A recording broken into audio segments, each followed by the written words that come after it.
Good evening, good evening, good evening. Welcome back to the Real Precious. Thank you guys so much for being here. We're gonna have a good show tonight. Y'all see the title. Marriage is a nightmare from a woman's perspective on expectations versus reality and dating to be married. So we're gonna get into that. Another Wednesday night. I feel like we were just here. I feel like we were just here and we're back again. So happy Wednesday, happy hump day.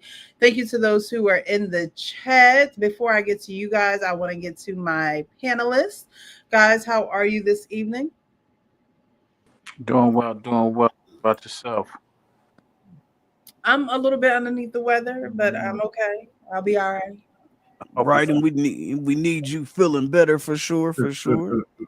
absolutely. I'm good though. Good day, good. Can't even complain. I'm fine. I'm doing all right. Can't complain. Doing all right, doing all right. All right. So everybody's doing all right. You guys, if you haven't already, definitely hit the like button. Go outside of the live chat. If you're not inside of the live chat, you should see a thumbs up. Hit that thumbs up. It lets the algorithm know that we're having this conversation. Invite your friends, tell your friends to invite their friends, and let them all know that they got to hit the like button or the dislike button. I don't care which one you hit. Just engage, okay? Y'all already know the chat is open, so definitely drop your comments, your perspectives in the chat, and we will read them aloud. If you'd like to join the live, you can do that as well. I will be dropping the link for anyone who would like to join the live.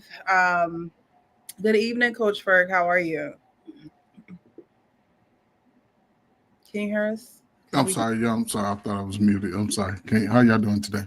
Good, good. How are you? I'll say this: everybody looking good. Y'all looking good on this Wednesday. Our thing looking good. Shine. You always fly. You know. Well, thank you coming in with the compliments. We appreciate you. No, that hair, though, that crown you got over there is really crowning. That's all. What's up, Frank? It was good, man. I heard you saying everybody was looking good on cam, man, and I was off cam, so I thought you was trying to say that my picture was nice up there, man. But I appreciate you. Nah, man, appreciate you, man. You look nice too, man. Hey, man, I appreciate you, man. Yeah, man. Brothers should be able to give brothers compliments more often. Man, I didn't go to no Diddy parties. I wouldn't let none of y'all young dudes go to no Diddy parties. I'd be like, y'all ain't going over, man. Hey, man, I hope ain't no. Our Payne probably been to a Diddy party. Our Payne would have been over 3 times. He'd have been like, man, he'd have been DJ. You know what, man? He was bringing the chicken gizzards to the party. That's right. He brought the baby oil. Thank you for putting that picture up. I'm not even going to entertain this foolishness. I Payne bought his own. He bought his own. Yeah. I would have my own Diddy party, but no men allowed. Okay, now I don't know how we got on Diddy, but welcome to the show. If you haven't, we would have just started out. Subscribe, hit that notification bell button so you know when we're live. All right, so we're gonna get into some of the folks that have joined us in the chat. Again, thank you for being here. You could be anywhere else in the world, but you're here, so thank you, J Dub. Good evening, good sis, Precious, the panel, the chat, and the mods. We are here for it again. Yes, another Wednesday. Jam Talk reactions in the chat as well. Tap in, make sure you like, comment, and subscribe to the channel. Definitely do that. And definitely go over to my other page, Precious Gems 101, where we drop clips from these long lives all the way over there. Okay, subscribe, hit the notification bell on that one as well. Another broken woman on marriage. This should be interesting. We'll see. Lady Navola, Boomer. RP Boomer? I'm guessing it's you, our Payne. Maybe I can't see. That's me. Okay. We got Sean showing some love. Good evening, all. Good evening. Menalik, thank you so much for being here. Hit the like button. Thank you so much for engaging or initiating engagement in the chat. Definitely hit that like button. Join the conversation. I will drop the link. Only thing I ask is that you be respectful. If you're not, you're getting kicked out. And you don't have to be on camera, but I do have to see you behind in the studio. So when you join the live, I'll ask you to show your face. Your face won't be shown on the actual stage. It'll be shown to me backstage, so I know that you're real and that you're not a, what are those people called? A bot or what are Just those make them people show their called? face. I would just make them show their face online if they're gonna be up. So, Yeah. Greetings, everyone. Greetings to you as well. We got Dalim Jamamat.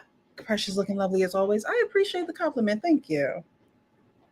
Precious hair is pretty as usual, like you and those glasses. Thank you, thank you, thank you. I need to get some new glasses. Thinking about getting some new glasses. I've had these for a few years now, and it's time to change it up. Trying to change it up. Alrighty, so we're going to get into the first video. The first video actually inspired the title of this live show, and I wanted to get into it. I heard this young lady speaking, and I hear her a lot. I believe she has her own podcast, and she is on a lot of other podcasts as well. If you know her name, definitely throw it in the chat. I'm sorry, I do apologize. I do not know her name, but I do see her a lot in the social media streets. So she talks about how marriage is a nightmare, and she goes on to explain why it's a nightmare. So I'm going to put this video up on the screen. Guys, if you're here, if you're joining us, hit the like button. Thank you for hitting the like button over on Facebook. I see some people are watching, so thank you, thank you, thank you. And we're going to get started. The reason why the divorce rate is higher now is because we refuse to put up with the infidelity, the lies, and the cheating for the sake of being provided for. No, I think we as women have been sold a dream, and we're realizing most times it's a nightmare. Mm-hmm. The nightmare of being a wife to a man that has no leadership, that doesn't desire to provide, that wants to go 50-50. So now you're in a passionless relationship with a roommate that you sometimes get to have sex with.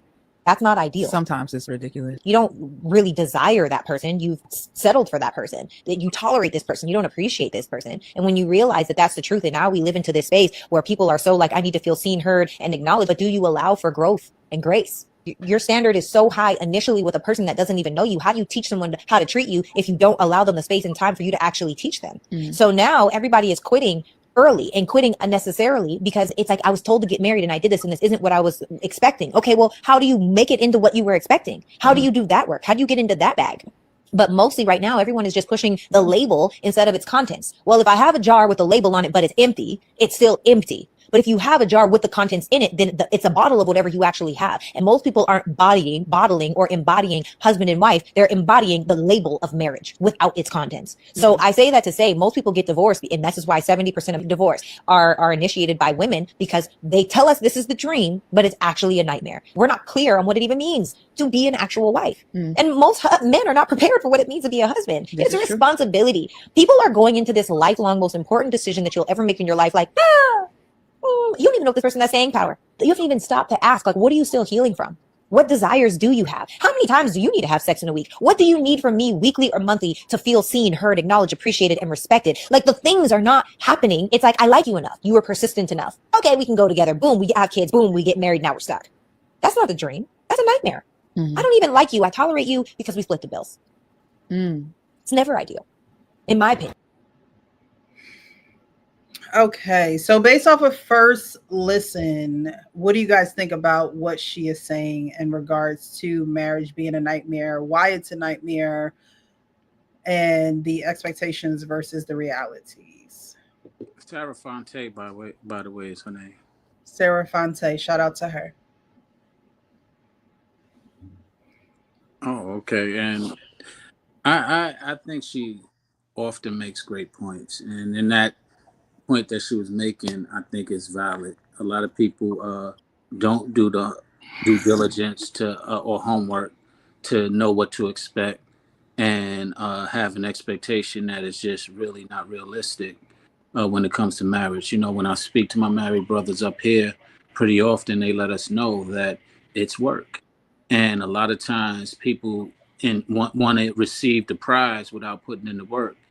And it doesn't always work out that way. And a lot of women specifically, as she was saying, idolize the prize and the idea of marriage, not really wanting or knowing the work that they got to put in for it. And here we go.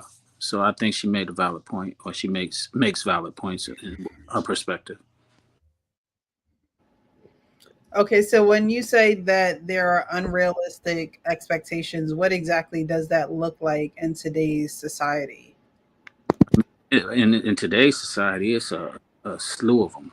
I mean, happy wife, happy life, unrealistic.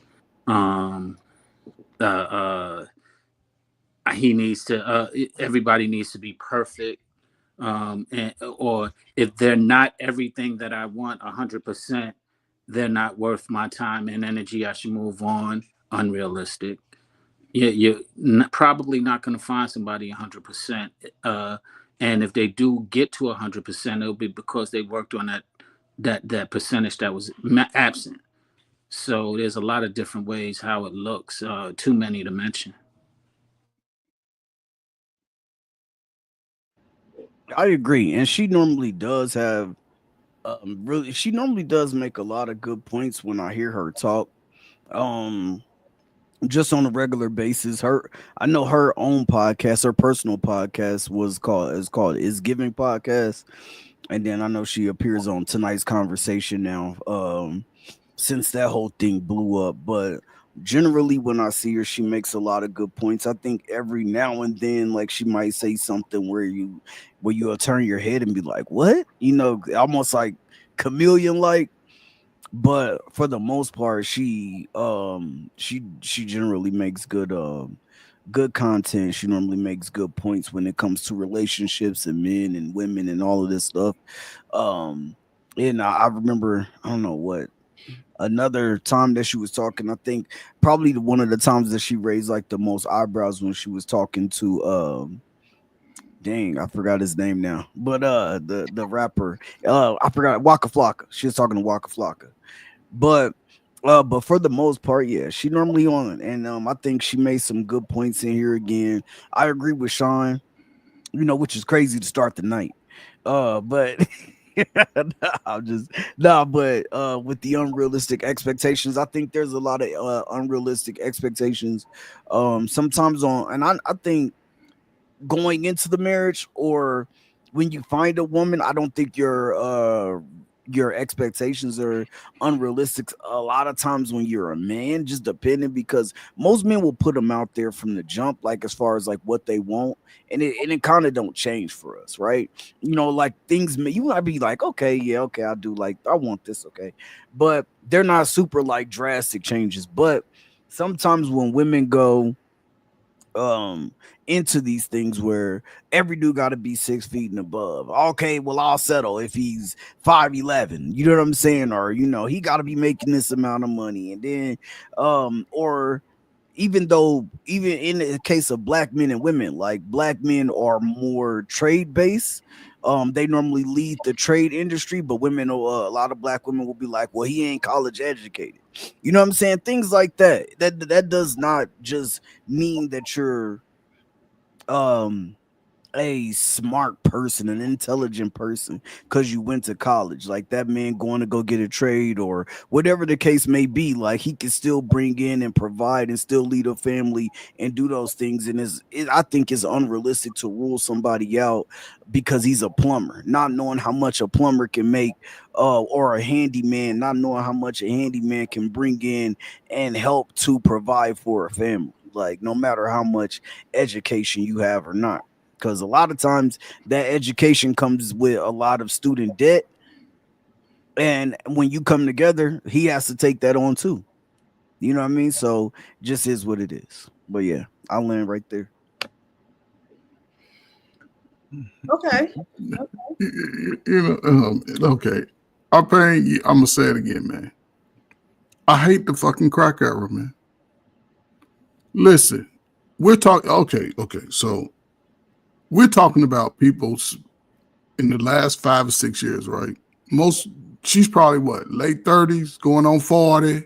Her mind woke up. She's going on 40, so she's first, second generation of that beat. She born in the 90s, 89, 90. But you're in a marriage, right? Yes, everybody grows. Everybody grows. But you mean to tell me that people are still trying to figure out relationships, and when they meet somebody, they don't have these type of conversations? She's talking about trauma. What are we talking about? You mean tell me everybody's taking their bullshit? I mean, listen, nobody's trauma. I'm not dismissing nobody's trauma, however it is. But if we're talking about stuff that happened as teenagers with our friends and how our friend, and people cheated on me, that's child play. That's child play. And the fact that you in a marriage though, and then you so much, I don't listen to too many people that don't look at the camera when they talk about stuff like that. I don't. That you eyes is important. Even though I, wear shades. When I be talking, I be looking directly at everybody I'm trying to talk to and listen. When people be talking like this and never look at the camera, I don't trust that. And the fact, if this is the message that women, because they like attention. Women, they go through that 38 to 40, they like attention. That women are gonna preach to other women. Brothers, save yourselves, man.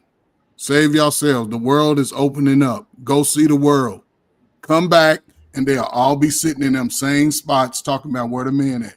Go see the world. There's no way that they still trying to push this separation and every trauma. Everybody has a trauma story. If you sitting down, we talking about becoming a union. You mean tell me my favorite generation ain't having these type of conversations? You finding out in the marriage that certain things don't apply? So I don't know. I just, when I hear stuff like that today, it's just like the men ain't go suffer. The women go suffer. The women go suffer. The younger women go suffer listening to these women because the man, they already understand that we being told that we ain't worthy early, young in our life. A brother being told he ain't worthy. And these young brothers, these younger guys out here, they like, hell no, we ain't taking it no more. So they starting to have eyes for other parts of the world and country. So the brothers will win. Women are playing games out here. The brothers are starting to get it together. So brothers, go say yourself, man, if you find one, you have those conversations, man. If you're not having conversations about real life, then you playing games too. Because you can't say you want a wife, you look for one, and you don't settle down after she make you spend that bread. And then you ain't having these, if you got to write your little slow ass questions down on your phone so you can have them. But you got to have that discussion. And my last thing, and if she don't answer a question, that's your answer right there. That's your answer. Make her ass drive to, if she want to eat, make her drive to eat. She don't want to eat, move on, man. It's more them than us. Hold on. I was with you. It's more them than us, though. It's more them than us. It's at least 10 to 15. Somebody gonna like my funny looking self. So the last part of what you said, if she don't want to drive to eat. Yeah, because women out here trying to scam brothers to get a meal. You know what I'm saying? What does that have to do with her driving? Because if she got a car, she can put forth the effort. If she don't, I use it just. If she don't, her driving to meet you there. Take it outside of a restaurant. I play basketball, Precious, right? I'm telling you, I'm liking you. I'm trying to hang. What's up, Precious? We talk on the phone. You like he laugh at my little silly jokes, right? So we both get out work about the same time, right? Thursdays, I go hoop. I'm out here trying to get 20. Hey, you gonna pull up, come check me out? See, some women won't do it. I need you come pull up on me. Now, Friday, we going out to eat. We kikiing, you sipping on syrup, we chilling. You know, but at least I know that you show some interest by you came to me. That's different. Yeah, but I just said eating, but hell, she got a car, she got gas in it. She want to date. She better make sure we dating. Hey, Coach, the only go ahead, Chris. I can understand the pull up to the courts because I'm balling right now. I can understand that. I mean, it shows that she's interested in you. It shows that she's willing to participate in the things that you like. So I can definitely understand that. But when you said the woman drives to the restaurant, I think there are certain scenarios where that should probably happen. Like, I don't know if I just met you and you asked me out, then Yeah, if I ask you out, I'm probably gonna drive. I'm probably no. not gonna have you come gonna meet Hold you. up. Okay, Preston. So you saying you would drive to the restaurant, right? Right. Right. See, that's you, right? But most these modern hustlers, they want you to come pick them up. They want you to take them to a certain star restaurant because they done been on their phone Googling like, ooh, I want to try this new restaurant because they can't cook like that. So they just want to go for the bread. You drive there, you eat. She on her phone, she ain't engaging. He asking her questions. Why you ask me quick? Because that's how they. Why you ask me questions like that? Are you getting personal? Huh? We supposed to be asking. Don't we cry about YouTube? Don't nobody, everybody trying to scheme and scam. I'm gonna ask you personal ass questions. That's what you do, fellas. And if she don't like you, you'll know within the end of that meal. At least eat your meal. Or take half of it home in your doggy bag. Have it for lunch. But man, if she ain't with that, what you talking about, shit, man, cut her off. Cut her off. She'll see you next week with your chest up and your bread. Hey, big head. Then you ain't even see her. Now she's on your side. Like, back up. Hey, Coach, the only thing I was gonna say was, I think of course, people do have these conversations, right? And but on the flip side, I think that sometimes, depending on where you are in life, where your relationship is, if you are a married woman who mainly just hang around single women, you're hearing some of these conversations and you're hearing some of these things. A lot of times it will affect you in a different type of way. You know what I'm saying? You start a lot of times women will feel like they lost something, they missing something, or they didn't get to experience something that their other friends got to experience, especially if they're single women. But And so like sometimes when you had these conversations and now you're like, yeah, well you're hearing women say, oh well, my man pay all the bills and he do this and then he do that. And now this woman's like, hold up, like, why do I have to pay like 40% of the bills and you pay 60? And why do you don't like they start to think about this stuff, and then it'd be like, well, now I want you to pay all the bills because that's what a man's supposed to do. Ain't that what a man's supposed to do? Like, and then I think it just turns into something else. are you talking about the wife to the husband now because of her single friends are getting that fake attention that they And think? and sometimes what you hear online, like a lot of these conversations are Yeah. happening on social So, media, but and a lot of those videos are viral. But a lot of times when brothers are married, especially when people get married at a later age, a lot of time, if a brother chooses a woman, he's more than likely pulling her out of some shit. Right. I'm These talking women about the ain't women. right, Well, but yeah, but you're not. If you're married, you're not supposed to. You tell your wife you can't be hanging out with all these single right. chicks. Right. I would tell her that. I mean, so that's how you stave off. That's your protection. That's how you stave off problems. Because one of the things you have to do is protect your family from the world. Mm-hmm.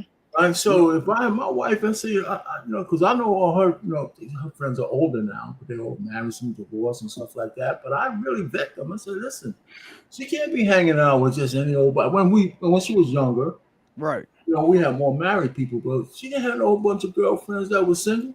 Yeah, I agree. I agree. I was No just way. speaking for I was just speaking No, I for know what you were saying. I'm just okay, saying. okay. I'm going back to the what the lady was saying about nightmare. First, it sounded like she didn't know how. Like most women don't know how to vet men.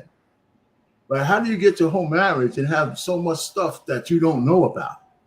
Right. And so your marriage turns into a nightmare. Now, she wasn't just blaming it on men. Women can make a marriage into a nightmare as well.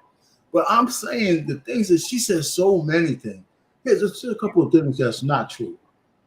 And a lot of guys in the vetting process. One, I had a list of 10 things. One, a woman that you marry should never think that if she's working, that her money shouldn't go towards the marriage. Right. If she has a notion of that at all, if she's not marriageable, she's not. Because depending on her age, she's not breaking out of that thought process. So, I mean, this whole notion about 50-50, my money's my money, a woman never told me that, man, I don't want to talk to you no more, other than maybe I would not even have sex with you. You know, after a while, you say, I don't even want to fool with you. I don't want to open that door at all. The other thing is, she mentioned about, sex, something about sex. She was talking so fast. If you don't know what your wife's sexual battle rhythm is before marriage, you made another mistake. You need to know, because you have to tell your wife, listen, you're going to be my only piece for the rest of my life. I want to know what your sexual appetites are like. Man, because if you like get kind of dry up and turn into a peach, and what I'm supposed to do? Be a peach up, ain't I thought it'd be a raisin or something. Whatever you turn into, man, you know what I'm saying? I mean, these are the conversations that you're supposed to have before you get married. And that's why I'm not for this. I'm not this ultra Christian guy saying you shouldn't test the waters either. I think that might be a mistake. If you're Orthodox, that's one thing. But if you're not, you want to know whether a woman's hungry for you and you're hungry for her, man, and whether you're settling on 2, 3, 4 days a night. It's not very for people, but you want to know that she wants to give you something, and forever. Forever. So those things you need to try to get them, out of the way. So she said a lot of stuff, but she said a lot of stuff from a trauma standpoint. And it sounds like I wanted to say, well, I wanted to use one of a woman's line. Well, who hurt you? But she looked like she probably tried to go for high-powered men that got what they wanted out of her, but didn't give her enough back. Right? That's what she looks like. She's a very pretty woman, right? So she's got the kind of high-level trauma, I think, that's pent up, and now she's spreading her experience to everybody else. And there's got to be more to the story. By telling people that marriage is a nightmare, that's dumb as hell. It's just bad mojo. Because marriage can be a nightmare, but if you just leave it at that, what are you training people to think? They're just hearing that, because a good marriage is certainly not a nightmare. Even though it's so few of them, there's so few of them these days, but still. But there's some ways to get around, to make sure your marriage is as best you can, but it's never going to be worry-free. It's never going to be carefree. Right. It's never going to be this fairy tale shit. I'm listening to it there. Precious, I have a question for you. Mm-hmm. This woman you chose this video, right? Mm-hmm.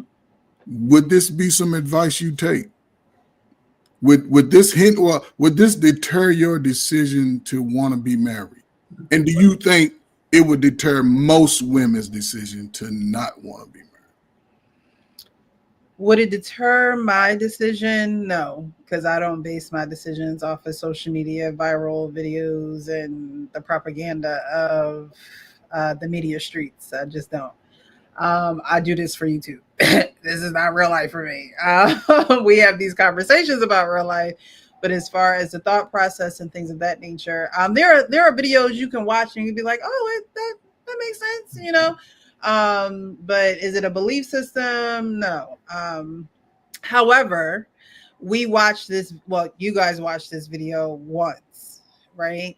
And so we're gonna watch it again. We're gonna pick it apart because. But answer the second part. Precious. Yeah. Do you think this would encourage most women not to get married with her message?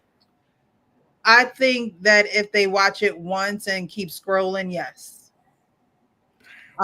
There are things that she said that are true.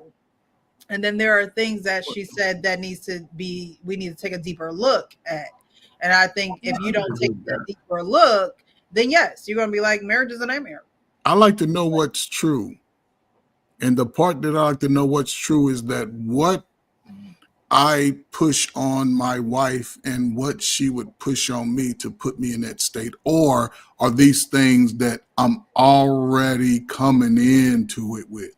See, that's a difference about all this. You got to stop the video after each point, So I like to see, because I'm looking for it. Because she does talk I don't know if the video is sped up that fast or she's. No, that's how fast she's talking, because she knows she's talking that. But I don't know if the video is sped up. It sounds Well, and do you know before, like, was she asked this question, or was it like, I don't Is she remember if she offering was it up? asked Yeah. the question or if she like brought this up? Because then, I mean, that would also give context too. Well, the initial when it first starts, it's a statement that she makes. So we're gonna start it from the beginning. Okay. Do you believe the reason why the divorce rate is higher now is because we refuse to put up with the infidelity, the lies, and the cheating for the sake of being provided for? No, I think we as women have been sold a dream and we're realizing most times it's a nightmare. Mhm. The nightmare of being a wife to a man that has no leadership, that doesn't desire to provide, that wants to go 50-50. So now you're in a passionless relationship with a roommate that you sometimes get to have sex with. Yeah, So stop I'm gonna stop it there, right? Right. Right. So when she said women are sold a dream, I believe that is false. However, when she said if you're going to be a wife to someone with no leadership, the 50-50 part is like, girl, it's hard out here. Like, you know what I mean? You have to be able to contribute some way, somehow to the household. There isn't, unless this man is balling out of his mind and he just finds favor in you to just pour all his riches into you and say, hey, you don't have to work, I got it. You know, those are very rare finds. Okay, those are rare finds. So as a woman, you should go into it knowing that you're going to have to work. Like, you're going to have to work. You're going to have to do something. And if you don't have that type of mindset, then don't even think about marriage. Stay single. Okay, just stay single. So she also mentioned that they want to go 50-50. He has no desire to provide. Provision to me is a mindset, right? And so there are things like we talked about men and the different mindset that you have when a baby comes and things of that nature. You're providing a safe environment knowing that your woman is going through a transition in her life. She's getting bigger. She's going through emotions. So provision in that way is not always something that is monetary. It's provision to me is a mindset. So when a woman can see that a man doesn't have the mindset to provide, meaning provision could be you making plans. Like, to me, that's part of provision. Like, oh, he's going to think ahead. He's going to think about the things that I already thought about taking care of, because women take care of the details. Women take care of the little minute things that you guys just don't think about, because you don't have to, because you're just thinking on a higher level, getting the job done and things of that nature. And so provision does not have to be monetary. And so when a woman sees that you don't have the mindset of providing provision, then yeah, it's going to be a nightmare. She also mentioned that, as passionless, it'll become a passionless relationship with a roommate you sometimes get to have sex with. And so when she put all those things into her answer to the question, yes, that is a nightmare. It's a nightmare. It is a nightmare. But go back to the question though. I mean, the lady started the damn whole thing on a negative note. She started, Right. The first lady asked her a question based on a negative narrative that I would dispute. Right? I mean, what kind of man are you talking about? She said, "What? He's cheating on you. He's this and that." For women say that, to me, that's always a projection, because they cheat just as much as men do, or more. And so I'm saying, so when she asked her that question, then she went off onto this rant. Now, I'm not saying she wouldn't have said it anyway, but the first lady started the whole episode by talking something negative about men. Well, I mean, we don't get to pick the questions. This is a clip. I didn't watch. No, don't take it that way. I'm saying that, like what Frank said, that might have prompted the way she answered. So the lady asked her a question and said, do you believe that the divorce rate is higher because women are not putting up with infidelity and lies and cheating for the sake of being provided? Yeah. Well, that's not true. Right, and that's not true. Women are leaving men has nothing to do. They just leave because they don't want the man no more. That's probably true for today. I think that maybe she was talking about no, Precious. No, hold up, Precious. No, she can't apply to that because she wasn't even born. Yeah. She She's talking gave about today. She wasn't born, but she got a grandmother. no, Women stay no. through infidelity back in No the pressures. past. No, wasn't nobody back. Listen, one She's thing I talking about know, today. brothers wasn't just molly whopping their woman back in the day. It wasn't happening like that. That's a lie that a lot of people who probably grew up in the projects and they ain't doing nothing. No, brothers Okay, wasn't. you got to understand. You talk about the projects, right? Well, nobody's doing Then that. you talk about social media and I'm viral. saying, did anybody in your family beat their woman? Not that I know of, but it happened. It might have happened, but I don't know all of it. Right, it didn't happen like It that. don't happen. It happened. But Okay. hold on. We didn't say it It happened, was but the narrative that all the people who got married back there was a horror show because women Right. couldn't. It's There's not a lie. It's not. It's a lie. That's what it's making it seem like. No, we was married at the highest rate of everybody in the country. Oh, because women couldn't have no choice, so they just married because they had no choice. Infidelity wasn't No. happening. That doesn't mean that Yeah. grandfather wasn't. It was having- happening, but it wasn't happening like they trying to Infidelity categorize. was happening, but women didn't go crazy about it like they do today. Exactly. And that's what she is saying in the question. Yeah, Do but you she's think that talking women? about today, though. She's talking Yes, you're talking about today. It ain't got nothing to do with 30, I 40, don't know 50 what years she's ago. talking about because did you Oh, okay. watch the whole clip?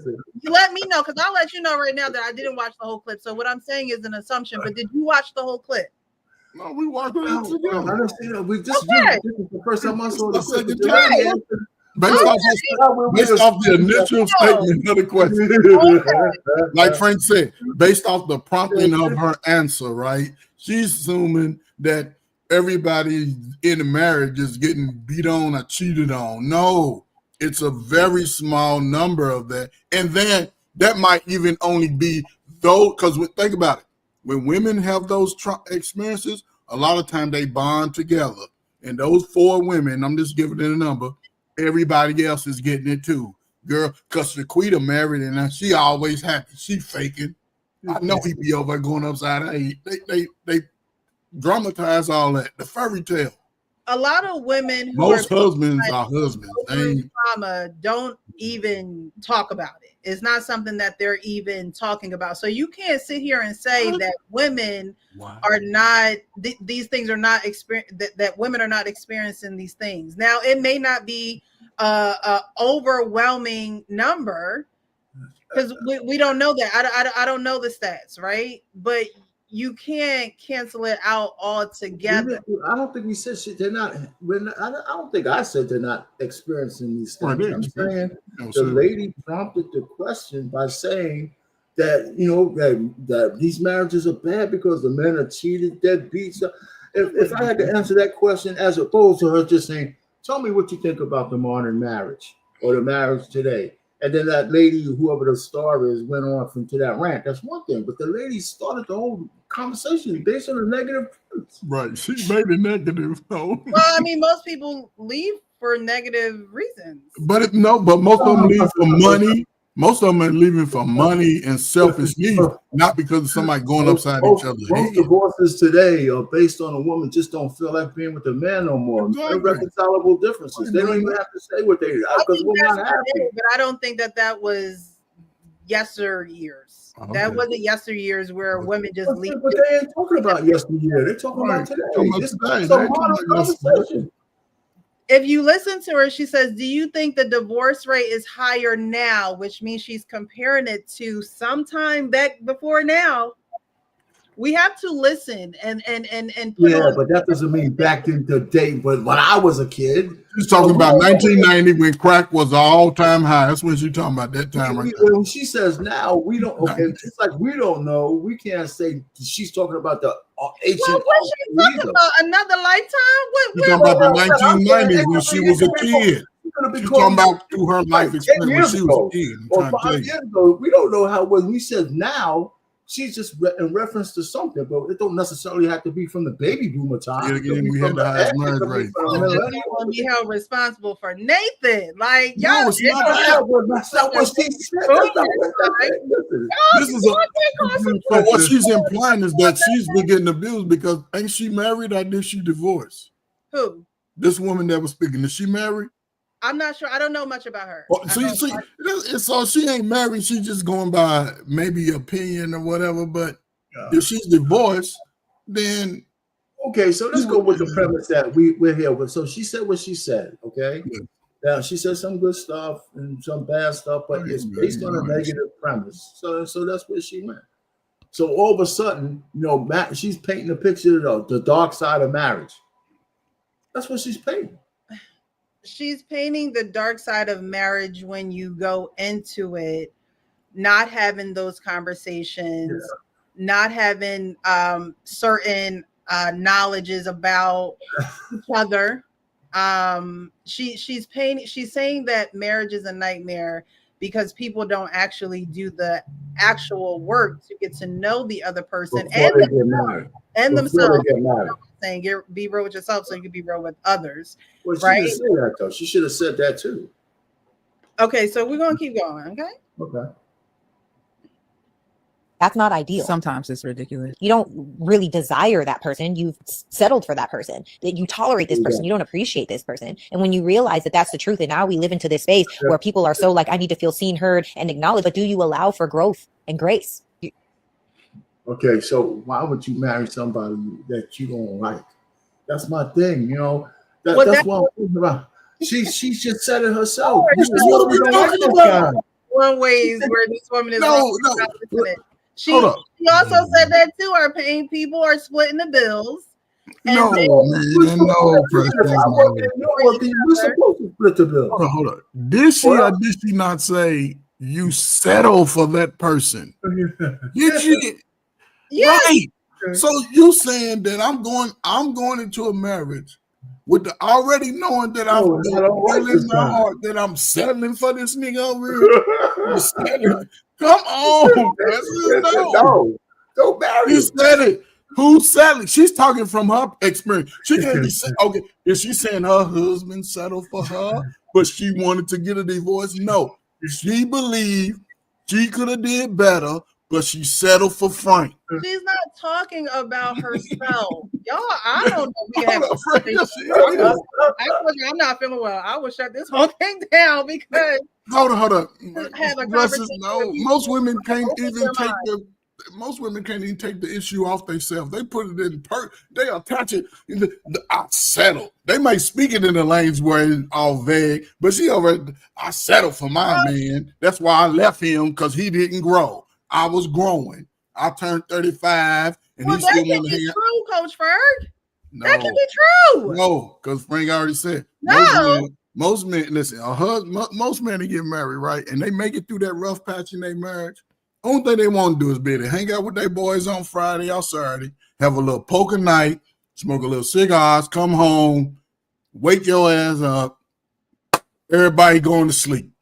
She wants to go hang out with her friends on everybody's birthdays. No, she wanted. She said she married a broken man, and she expected. But how we know he's broken? He could have just been a regular dude. She married a broken man. Let's assume that she's telling the truth. Okay. If you married a broken guy, well, would you expect something other than what you're getting? Listen, when you're married, right? Like I said this before, I've said it 100 times. If you have a decent marriage, the umbrella that you live under for your family, the environment that the man sets, is the tracks that the family runs on. There's almost nothing a woman in that kind of marriage can't do. You want to get a PhD, go ahead and do it. You want to get a job, you want to start a business, blah, blah, blah. The only thing you can't do is give the goodies to another man. That's it. That's it. And maybe disrespect me. Exactly. Well, that's number one. Don't disrespect me and don't give the goodies elsewhere. Other than that, the world's your oyster, baby. Whatever we can do. And so if you got the right guy, that's the way it's supposed to be. So you said it. If you got the right guy, but the guy's already. But if the listen, when most men commit to marriage, he's already right. What he's trying to do is establish and enforce those rules and disciplines that we discussed at dinner. That's what he's trying to do. And she like, no. It's Zaquita's birthday. It's Zaquita's birthday. It's Zaquita's 5th baby shower. And we always get together. I need you here. No. And the girl like, girl, you couldn't come out. Girl, he always controlling you. No, he ain't. You done lost your damn mind. When you get your damn mind, you call me. Please, like, please, somebody. I'm trying to tell you, it It just makes no sense to me. because even the right guy got room for growth. Even the right guy got room for growth. If you don't think you have room for growth, you just need to go and be with the Lord right now. Just go and be with him. Just ask the Lord to just take you up yonder. Take me to the king right now. Just take me to The the king. right guy has room for growth. Okay. Yeah, but Precious, okay, listen. Okay, so is growth from a husband? Say a regular guy he's starting out there. We get married young, right? The guy he start out making $20, then he make $25. Then all of a sudden we 10, 12 years in, we're going into our 30s. Now I'm making close to $30, 60, 70 a year, right? Because still, most black women are making less than most brothers. It's a vague difference. That 12% of sisters go to college to get that high earning job. Everybody else, y'all ass got to go work at 7:30 in the morning. Regular people like the brother. He might get off the same time. But if a man is married, he's going to be thinking, okay, we got to get this down the road, da, da, da. Most women think immediate self. Immediate self. There's no, and when they start getting to a point where they believe that now he ain't growing because he like his job. He got a responsibility at his job.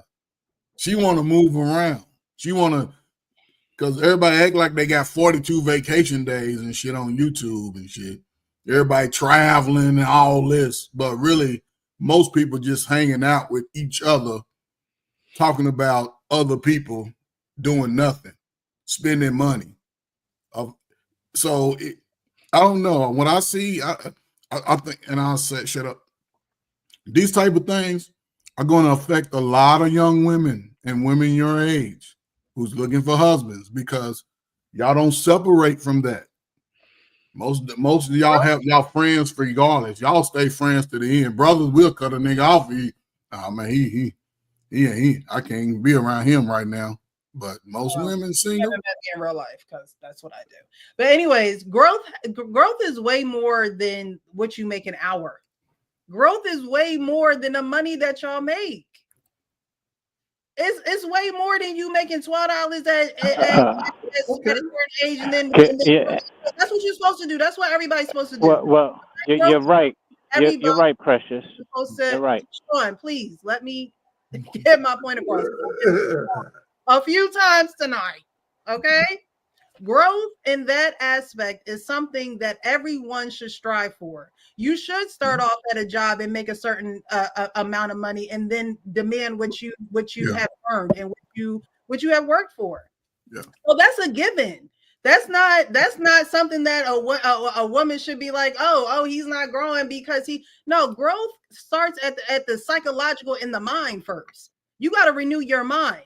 So even if you are still making $15 and such and such change, but you're growing in your mind and you're finding other ways and you're using your hands, or you're, providing again on another level other than monetary. You're providing, you see that your wife might be good at something. Hey, look, let me get you started with this, because you're working together as a team. It's not, okay, I'm going to make my earnings and you're going to make your earnings. No, you do it as a team, but it's more than just you earning a certain amount at one age and then growing to another amount at another. You're supposed to do that. That's a given. Yes. Is it not? No, that's listen, I agree 100%. I just gave one piece of it, but again, a husband, if he's focused on his marriage, his growth is focused on the family per se. It's not showing everybody else what we doing and what we got, and it's just a different type of man. You know what I'm saying? I think most married men want to protect everything about the family, even when it's building the finances, making sure our children are sort of strong. But again, today it's a lot of, what about me? I want what I want, and I'll blow everything up to get what I want at the wrong part of life. Most of these people are coming, you get married at the perfect time, but then you get into this 34, 35, all of a sudden you done woke up. now it was a struggle, but you just now starting to make your good money. The kids are starting to, you see, they starting to be independent, selfishly. And I'm going out here doing my thing. And you ain't doing nothing but hanging out with more women who like, yeah, girl, come on, be single with us. And the man, he can move on. So he can move on. But guess what? A man, a woman is no good to a man unless he gives her something to do. If a man don't give you nothing to do, then he don't mess with you like that. But ain't she supposed to be working? Let the woman on the job give us something to do. They're supposed to be working. However, when the two become one, the man still gives the woman something to do. You gonna keep up this house that I provided, that we are living in? Are you going to take care of the kids? No. Are you gonna? No. I want a maid. Why women get married? This is why women are not seeking marriage. But that's what they not wanting to do, Precious. Women don't want to be housewives. They don't want to do that, Precious. You hear them all the time. They don't want to do that. That is the woman in the video. Okay. No, we want the women to be a part of the family, and that's part of the family. Yes. Speak that way. You should really speak that way if that's what you want. Well, Precious, what you said earlier, you said what you are speaking is more death upon a culture that's what they're doing. She said it. The video said. And so are you. And so are you. Oh, I'm not saying. Okay, I'm not saying that though. Okay. So are you. Precious, when you said. John, you in and out, brother. You froze. You on that? Stream. He on the trying to be on a podcast. That's why I jumped in earlier. But what you said earlier, you said growth is important, and you're right. Growth is important. The problem is that we have two definitions of growth. You know, men tend to lean towards financial growth, like women tend to lean on educational growth, and neither one of them are emotional growth. And usually, what's lacking is emotional growth. And we sit there and we say how much we're growing, and our doctoral degrees and our education, according to women, and we show how much we're growing in our money, and really neither one of those things are helpful or as beneficial to the marriage as emotional growth. And we don't put any emphasis on emotional growth, and that's where we kind of fail at times. Sean, you don't think the man put any emphasis on emotional growth in that marriage? You think most married men often they don't. Sometimes they do. Yeah, often they don't. Often they put more emphasis on financial growth. That's what they think about. I provide. I can get the money, and that's what society. Most marriage. Let's be real, man. Most marriages ain't nobody got that type of position when they coming into these marriages. We talking about these little dumbass sports guys who out here running around doing whatever. Most people are working people. Most people, and my point being is, it doesn't negate from my point. It doesn't. Men are often emphasize their financial because they're told society that's what they're supposed to do, and sometimes that fails a relationship. And it's not. I ain't pointing a finger, but I'm not gonna sit here and act like men don't fall victim to that, because they do often. They don't worry about their character. They don't worry about their integrity. They don't worry about things other than money. And women tend to flock to it. So I understand why. So I'm not saying that it's not something that's familiar. I'm saying that it's something that messes up a lot of relationships for the long term. Hold up. So you're saying brothers are getting married with bad character, right? With bad character. And over time, as they mature, they still maintaining the bad character towards their women or their wife? There's no way I could believe that. There's no way. Well, there's no way. Go to the divorce rate because of infidelity. Listen to what I'm saying. Go to the divorce rate because of infidelity, and that'll prove otherwise.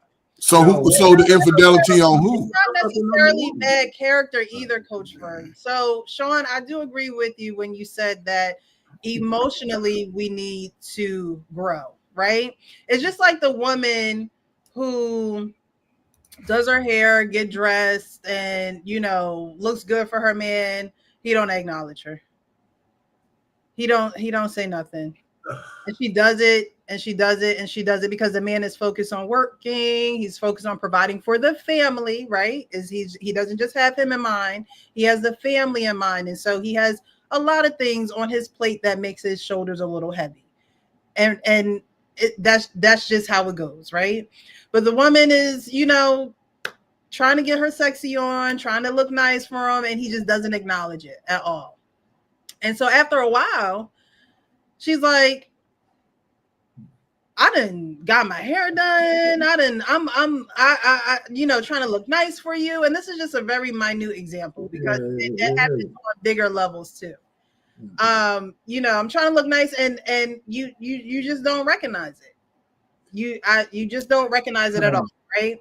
And so the emotional growth from that is, while I'm still focusing on work and providing for the family, I still need to focus on my wife and what she needs. Just like the man who is working for the family and the woman doesn't want to satisfy his physical needs. And it's like, look, you told me not tonight 2 nights ago. We on the 3rd night and it's not tonight again. Those are emotional responsibilities that you have in a relationship where both people have to be aware of where they lack or where they can grow more. And that happens in relationships. And y'all can't tell me it don't, because I have conversations with people daily. I remember being at my job, and this guy was like, oh, well, today was the day for the family. And, tomorrow's going to be, the day that I get to spend for just me and what I want to do.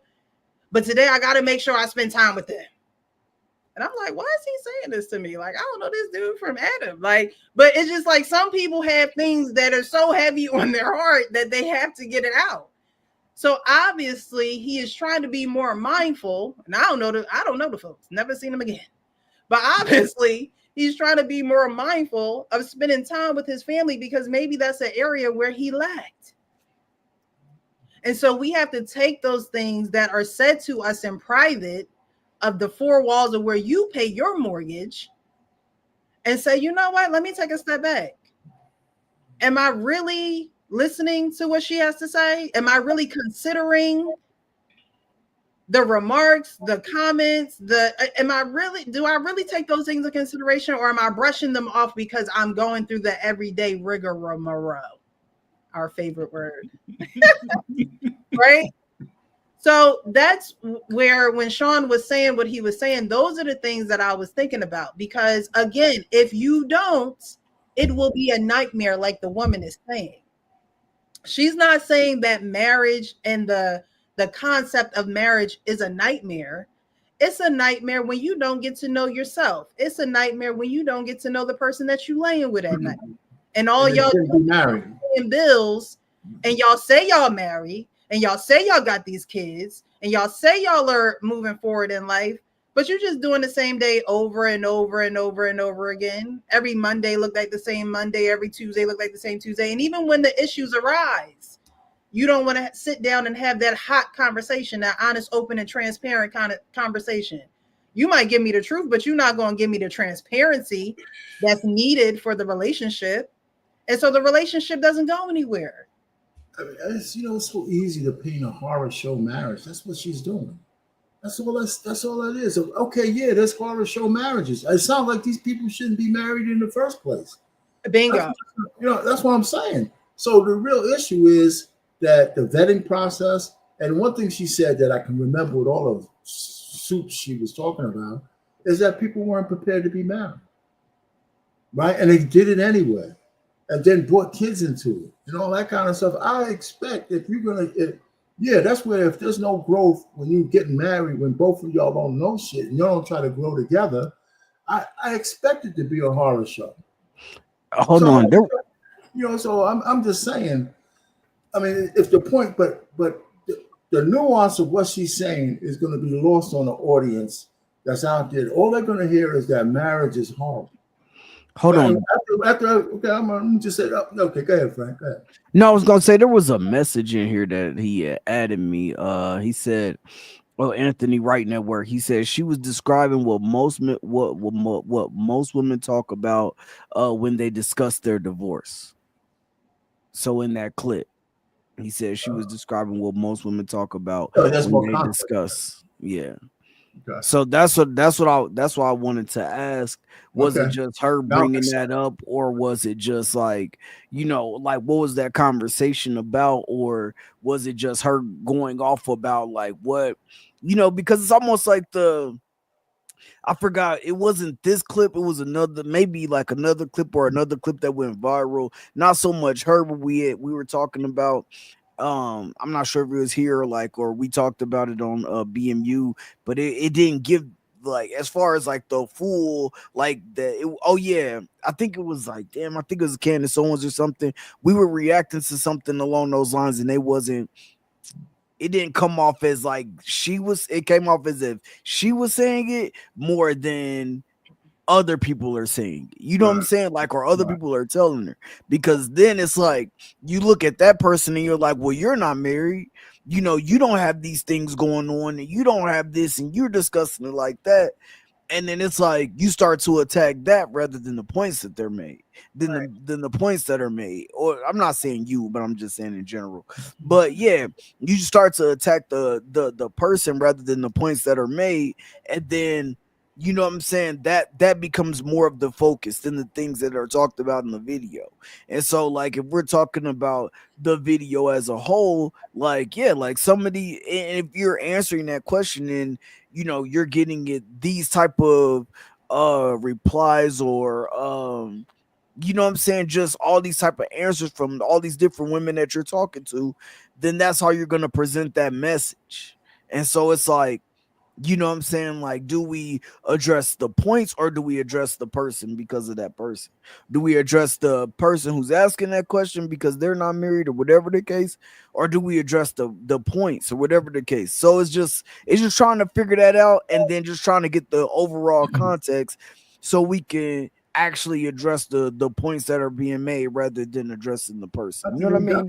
we got the context though, right? That question or whatever that guy put up there, sounds like that was the context. Now it all makes Right sense. now, I was about to say, yeah. So like, Now it if all makes especially if it's coming from that aspect, it's like, okay, then now I can see why a lot of women are saying those things, because that's a lot of what is promoted on social media. If you look at 99% of, Mhm. probably 95 to 99% of the things that are promoted on social media, is he got to make this amount of money, he got to be college educated, he got to do this, he got to do that, he got to do this, he got to do that. My single friends told me that she be getting buzzed down by this person and that person. She had the best that she ever had. You know what I'm saying? And you have actually seen women. You have actually seen women say, like, my single, like, a couple of my single friends got me divorced. Not so much they did the divorce or anything like that, but just because they made it seem like it was so fun on the other side, you know what I mean, that I had to just see for myself.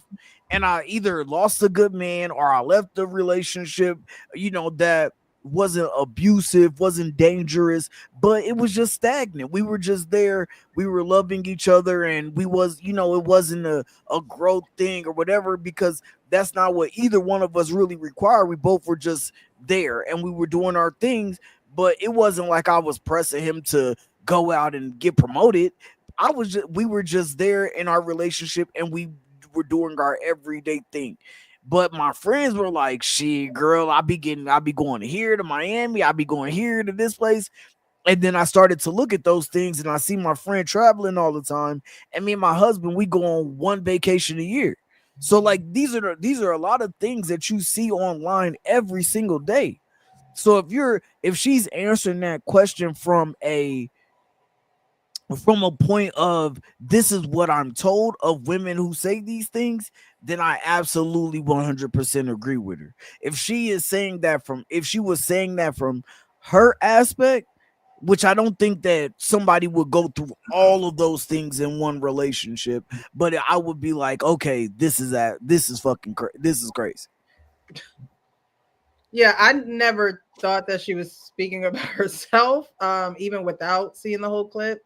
And I never when I watched it, I never thought that she was painting marriage to be a nightmare. She was giving all the symptoms of a marriage that could be a nightmare and what that could look like if, you know, the certain things that she named occurred. So we're gonna just keep going real quick. Your standard is so high initially with a person that doesn't even know you. How do you teach someone how to treat you if you don't allow them the space and time for you to actually teach them? So now everybody is quitting early and quitting unnecessarily because it's like, I was told to get married and I did this and this isn't what I was expecting. Okay, well, how do you make it into what you were expecting? How do you do that work? How do you get into that bag? But mostly right now, everyone is just pushing the label instead of its contents. Well, if I have a jar with a label on it, but it's empty, it's still empty. But if you have a jar with the contents in it, then it's a bottle of whatever you actually have. And most people aren't bottling or embodying husband and wife. They're embodying the label of marriage. So this part right here, people are embodying the label of marriage instead of having the actual contents. What do you guys think about that? Do you think that's a true statement, or do you think that that's kind of what I was sharing initially, is that they put this label, which is the expectation, and it doesn't always amount to what they expect. I think so few people are getting married. I don't know what to think. I mean, our marriage rate is like 30%. I mean, you know what? Here's my thing. I think they say it's around 30%. So what? So the marriage rate was going up. Well, it's low. It's like 30-some percent. Well, what I'm trying to say is the marriage rate is so low that I think in those marriages probably are the better marriages in the modern day because nobody else wants to get married. If you get people actually going down the altar these days, it seems like they had to some resolution to actually do it because everybody's telling them stay single, both men and women. That's why, so the married ones, huh? I say even the married ones. Well, listen. What I'm just trying to say is when, like I said, the marriage rate is so low. I'm thinking maybe the quality of those marriages are probably a little bit better than if it was 60 or 70%. Because, I would imagine that you would have to do a lot of soul searching to actually get married these days since so many people don't want to do it. That's what I'm thinking. So I hear what she's saying, and I don't have any problem with this last little clip of what she's saying. I think that was correct. But, I just don't know. I'm just thinking,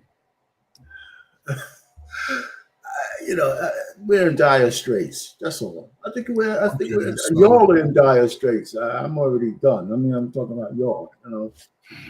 Except for y'all in dire straits. See, you're right. I mean, they are. I put it okay. Even in our marriage, like I said, in our history, we was well over 50%, right? When Diddy started getting control and crack our kids growing up, the marriage rate declined. Listen, since it has declined over the last 20 years, it's been about 20, I'd say about 35, 30, but it's still declining because now everybody is modern. All these modern adults, these 28s and 35s, y'all doing the most fighting. Ain't nobody trying to do nothing together. Y'all can't find no good man, no good women nowhere in the country.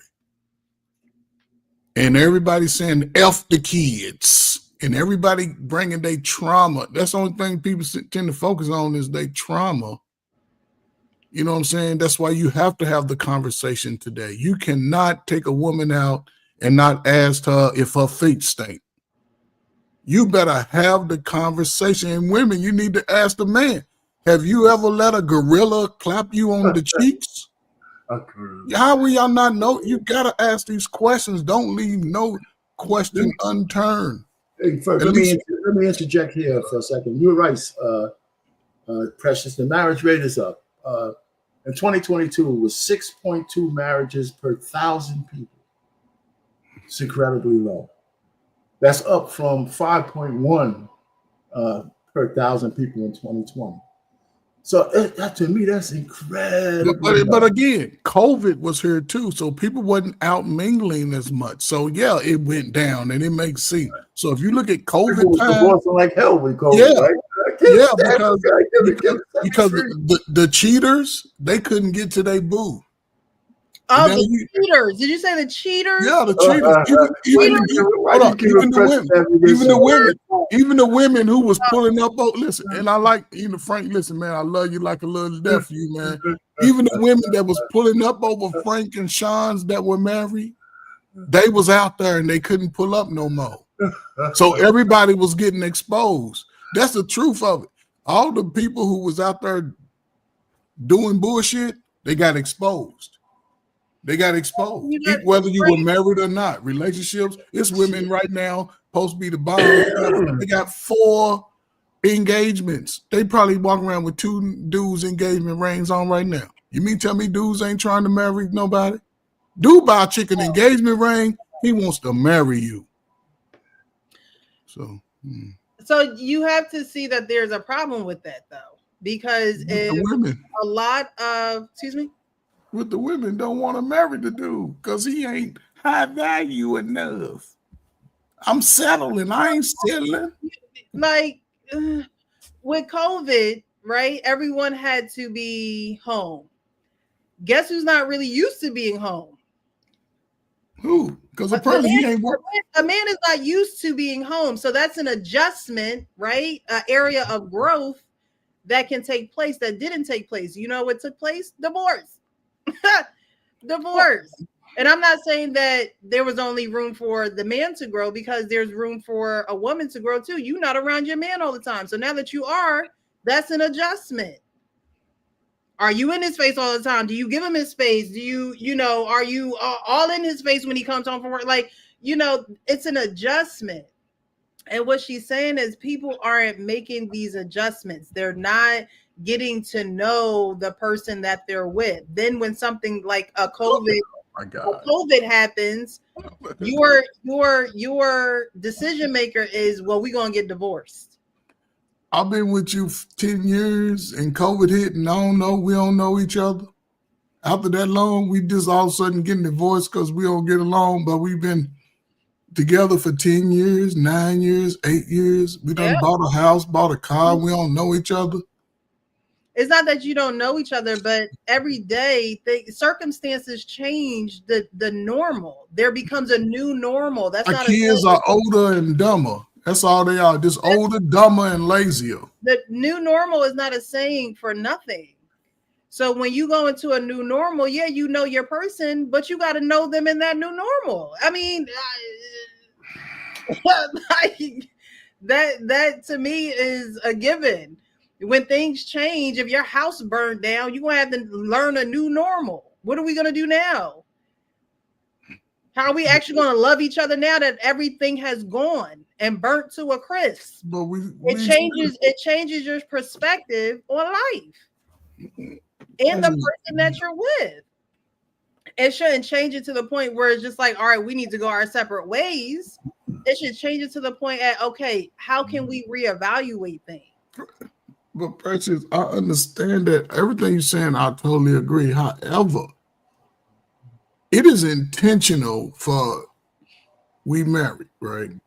We have an argument here and there early, you know what I'm saying? We might be thinking about the same thing, but our paths to that end goal are different. And you saying go left, I'm saying go right, right? And we argue about it, right? Yeah, we argue about it, cool. But, we get back to normal, right? So what I'm saying is people who are trying to invest are not communicating about, hey, the first of the month we pay these bills, these car notes. So, the kids need shoes. The kids got a field trip. We not having those discussions in our 30s. You mean tell me we've been together 10 years and we ain't on cue? You know what the clubs are in the city. You know what time that nigga, he know what time he need to be home.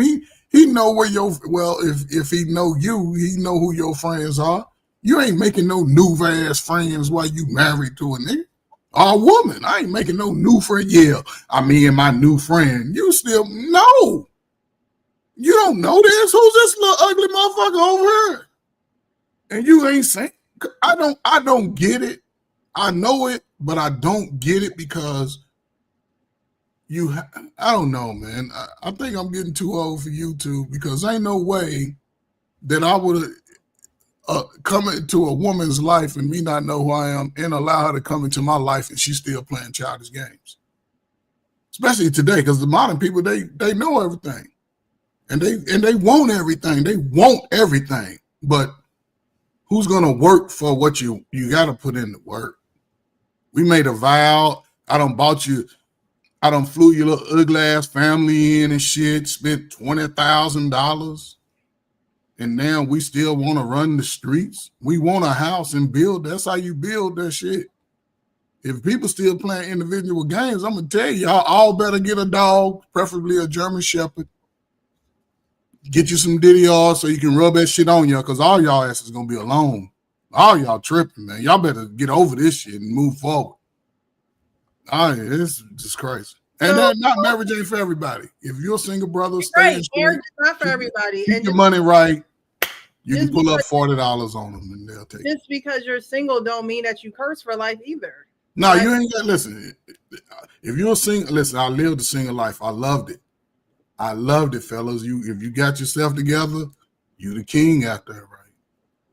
Just take your vacations throughout the year and meet new people, but don't chase nobody. They ain't coming to where you don't do it. And the ladies ditto. Like, yes, don't chase nobody, ladies. Stay single. You know, being single is not a curse, and being married is not always the right answer. No, it's not.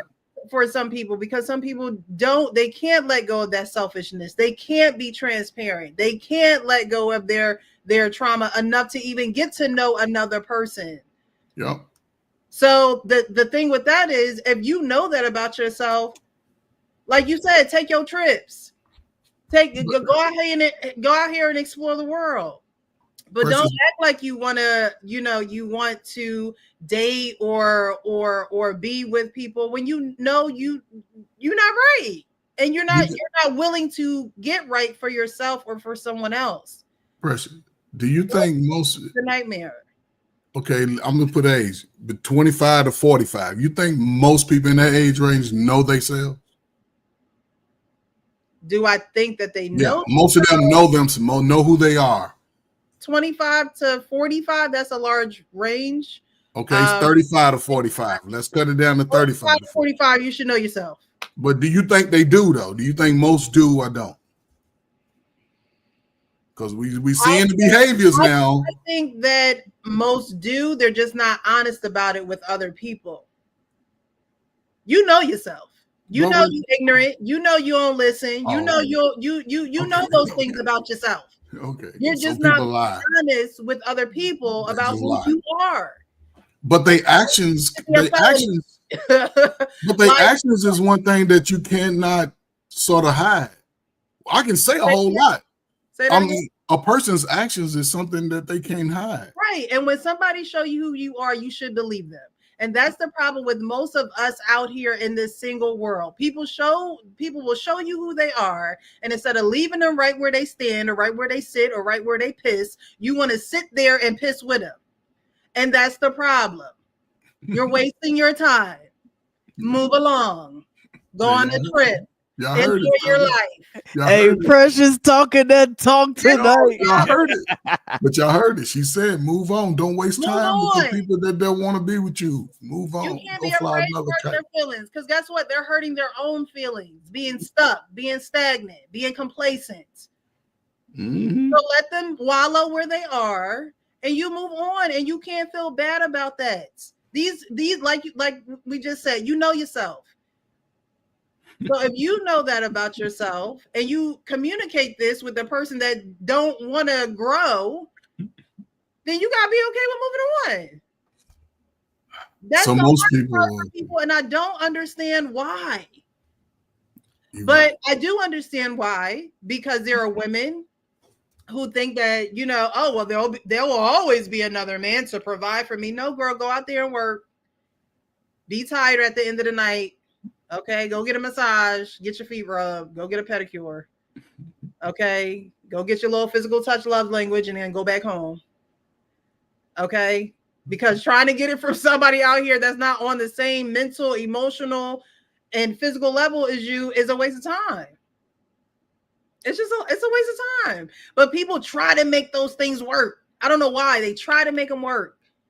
Oh, but they're a good person. They have a nice heart. They said I love you. It ain't gonna work because the actions don't match the words. Hold up. Is that what the women say about the men, or vice versa? It's both ways. Okay. It's both ways. Okay. Oh, she has a great heart. You know, I've never met a woman like her before. That's crazy. Like, no. Move on. There'll be another. And you have to think like that, men and women. You have to think like that. There will be another. When you think like that, that's what you bring into your life. When you think, oh, marriage is a nightmare. Oh, I'm never going to find somebody. I'm never going to get married, or I'm never going to be in a relationship. I'm never. It's going to never come. It ain't going to never come. It ain't going to never come. But you have to have a certain confidence about yourself, whether you get rejected, because the person that you're leaving, somebody else probably will want them, and that's okay. That's for them. Let that person find them, and vice versa. But you have to keep it moving. You have to keep going and not wallow in your waiting. The way you wait is important.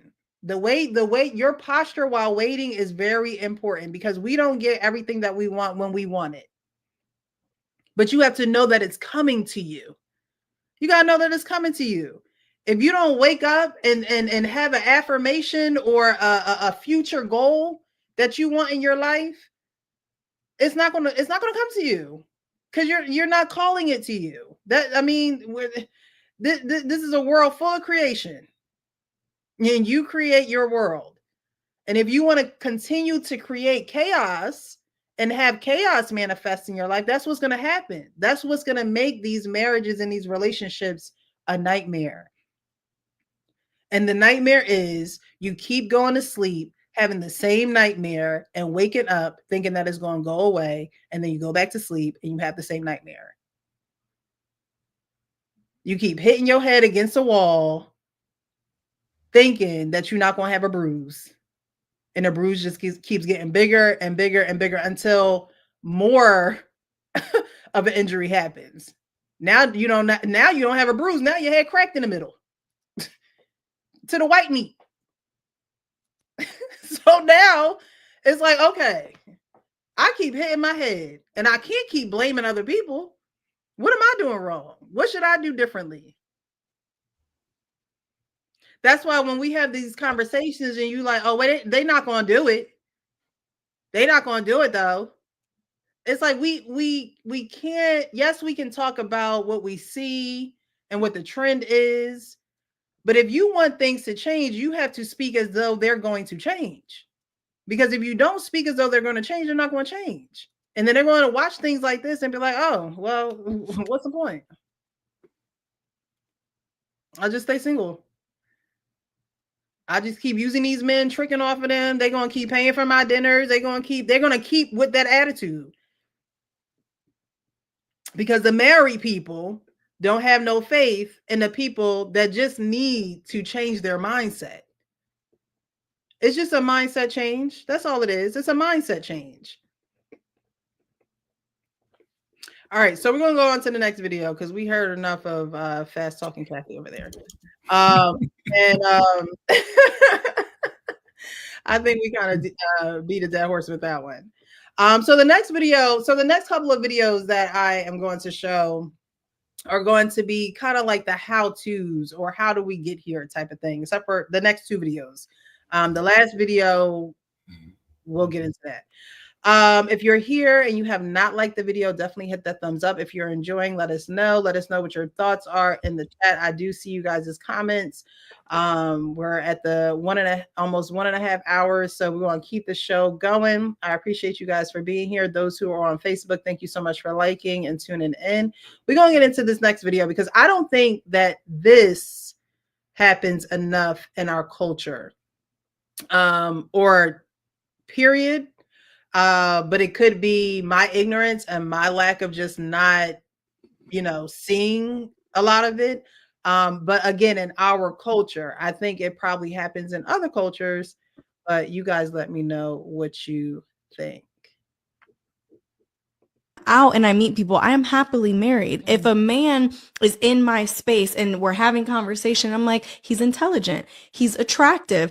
Why would I not say that I have single friends? I am living proof that setting people up does work. I love my husband, I love my life, but I would not have that had my friend not have been like, you know what, let me pick up the phone and be like, hey, I think this person is a good fit for you. Worst thing that can happen is that it doesn't work out, right? But what if I tried to set up my friends 100 times and it results in one happy marriage? When you're dismissive, you are blocking a potential blessing, because that may not be your husband, but that may be the person who introduces you to your husband. That may be the person who introduces you to an opportunity that betters your life. Our friends get mad at me. They'll be like, Bree, no.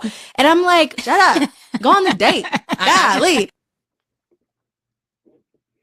So do you guys think that happens enough in our culture, or do we need a little bit more of that? Or do we not have the friends that are marriage material to even match people up with? Don't speak at once. You're on. Ask it again. Ask it again. You muted up, man. Yeah. Ask that question again for me. Does matchmaking happen enough in our culture, or do we not have enough marriageable friends to actually matchmake, to pair them up with someone else? Well, the first one, it doesn't happen enough, but it does happen, right? I mean, matter of fact, I met my wife through my buddy. He's still my buddy today, right? So I met my wife through him, and a sister that I used to work with. They all went to Dayton, Ohio, or college together. So it happens, but the second part of it just doesn't happen enough, or it depends on who your friends are. Like, you know, a lot of my friends are already married. They're married, and of course they're a little older now. But some of the young guys I met at work, I would have introduced them to my daughter, for example, if she was a little older at that time, you know. So it should happen more. I'll land it there. It should happen more. Yeah. I think the dynamic that would work perfect, but it's definitely missing. If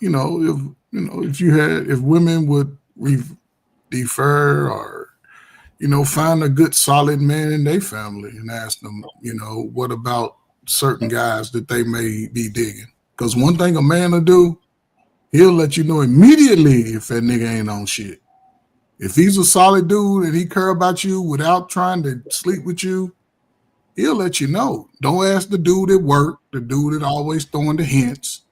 You know what I'm saying? Don't do that. Ask somebody that expects nothing from you, like a good solid relative or something. A brother that you know is on his shit, whether he married or not. Ask him, what you think about Nug?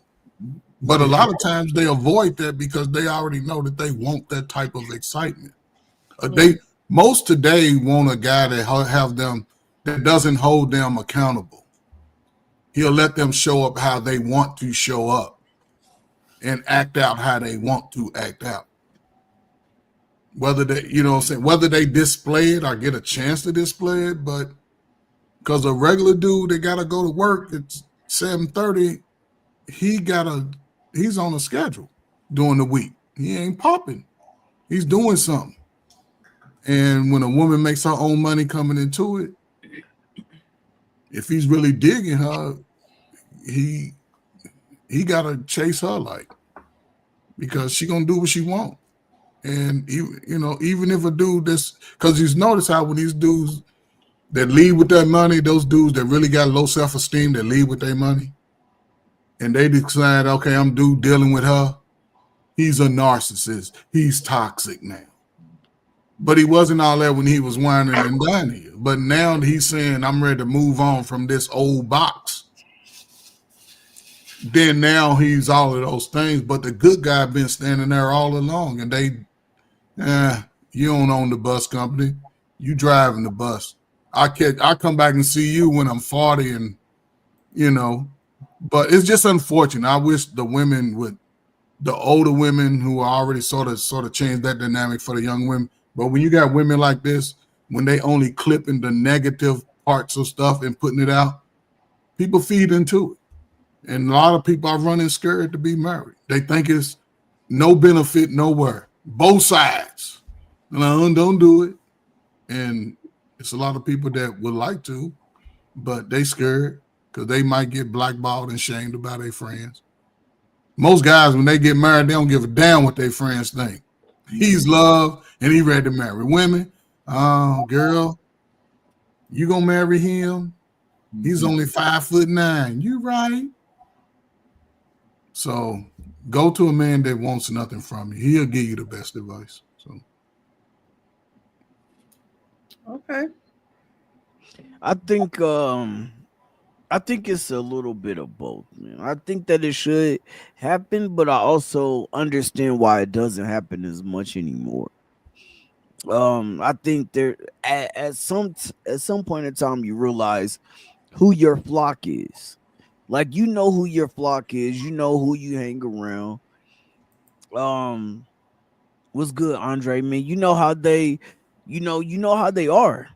So you know, like it wouldn't do like our pain said, it wouldn't do me no justice, to know that my daughter, like, in the case that my daughter is, 20 plus, and I'm like, yeah, man, this dude would be a good guy for you. Knowing that this dude then, I done heard stories about this dude and all the shit that he done and all the ladies that he done. It does no good for me to do that. And even if it wasn't my daughter, I wouldn't want my name attached to that. It's just like a job reference. Like it's just like a job reference, like, right? Like knowing that this motherfucker don't work, this dude don't work, right? This person is probably one of the laziest people that you've ever met, but then you put your name down as a reference, knowing that once it comes down to it, he or she's gonna get fired, or he or she be slacking off, he or she be stealing from the job. You know what I'm saying? And you put your name down. No, like it's the same. Like I think about it in the same instance. I use the job. I can go for my frat. Like the same thing. Like I'm not gonna put my membership number down to say, yo, like I would say that this guy would be a good member of Kappa Alpha Psi Fraternity Incorporated. Like knowing that this dude barely made. I mean, okay, he made it through college. Cool, he a graduate, right? But knowing that this dude is just not a good person. He don't care about giving back to the community. He don't care about giving back to impoverished kids. He don't care about none of that. He's a selfish person, and that's all that he really cares about is self. So why would I go ahead and tell my alumni chapter, hey, this guy is a good guy to bring in? Knowing that every time that we go do volunteer service, I'm going to have to say, hey, bro, hey, man, I'm going to have to wake you up. I'm going to have to be the one to call you 15 times because they're going to be like, hey, Frank. Hey, Brother Franklin, where you at? No, bro, I'm not doing it. And a lot of times, like, we know who we hang around. So, bro, I'm not introducing you to nobody. Don't tell me to hook you up because I'm not going to do it. Like, now, if you have went down a road where you feel like, yo, like, now I'm ready, bro. I'm done with all the BS. You know what I'm saying? I don't see women as just an object no more. I'm really just trying to find my wife, and then your actions are showing it, then okay. Like, I'm more likely to put my name on the line and say, hey, man, I got a good guy for you. You know what I'm saying? Now, it's up to him to tell you all the shit. You know what I'm saying? So you know what you're getting into. But, hey, I got a guy for you. And it's up to you to decide, hey, from that moment on, when he lay it all out there, hey, boom, don't be coming to me afterwards saying, hey, he told me that he had 200 bodies, but I told you that, like, I took that chance. Okay, my man, that's on you. You know what I mean? And so in that situation, so I think, yeah, like, I think that for a long time it was that way. Like you could hook that person up, and and more than likely that relationship will work out because they were two good people. They were coming together. They both had the right intentions, and that's just what it was. But I think nowadays, the way that a lot of us are with social media, a lot of people are with social media, it's like everybody's trying to see what the hell they can get. Yo, can I get a girl that's gonna be cooking and go do all this? Can I get a girl I'm gonna smash on the first date? Could I get or could I get a man that's gonna make six figures and a man that's gonna pay all of it? Everybody's just trying to see what they can get. I don't want to hook nobody up. Hook your damn self up. That's my opinion. For sure. Well, so do you guys think that most men have friends that are marriage material that they could hook be hooked up with someone? Like if a woman came to you and said, "Hey, I got this, I have a friend. Do you have any guys that are looking for a relationship?" Do most men have guys that are marriage ready or marriage minded? Or I was honest question. I mean, honest answer. I would say that depends on what stage in life they are. That's what I would say.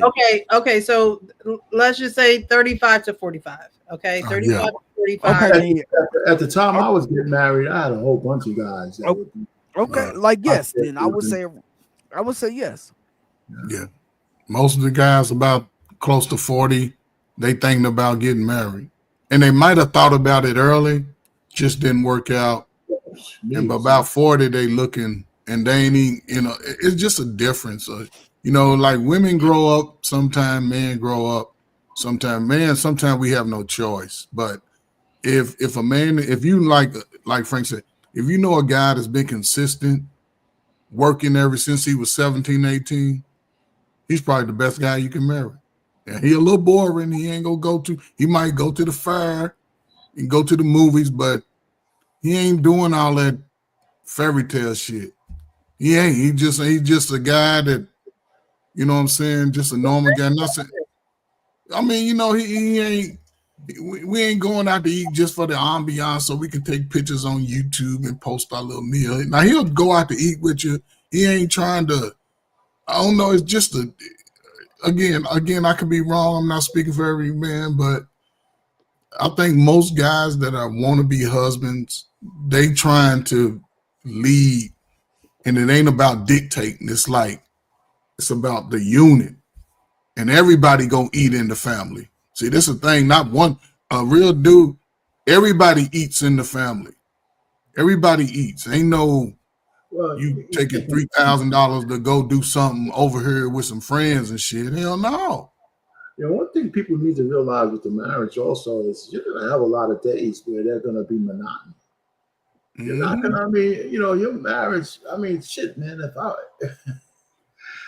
I can imagine like 38 years, every day was like, a firecracker day. Right. A lot of days, ain't shit going on. Hey, baby, what's happening? Right. What's going on? Let me slap your ass and see if you're still around or something. Boom. And I'll go upstairs, you go down here, you doing your thing, I'm doing my thing. We get together at night.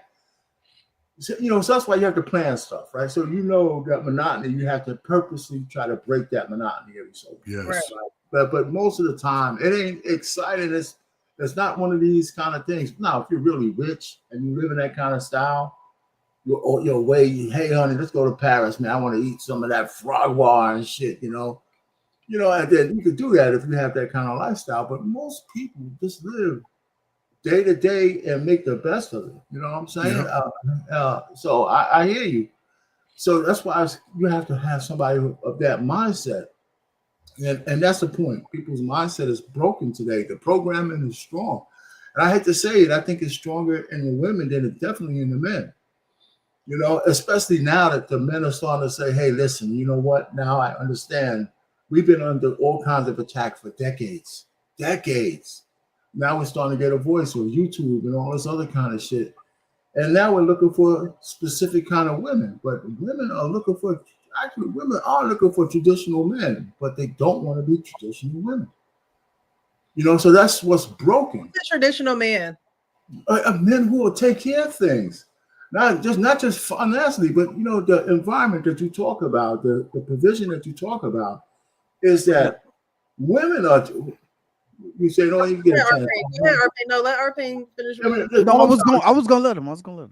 what I'm saying is, the traditional man is a guy who wants a family, a marriage, a family, by the vows, by I'm thinking a lot of women don't understand the obligations that a man who wants a family, what he would do to keep that together. Men mostly don't leave.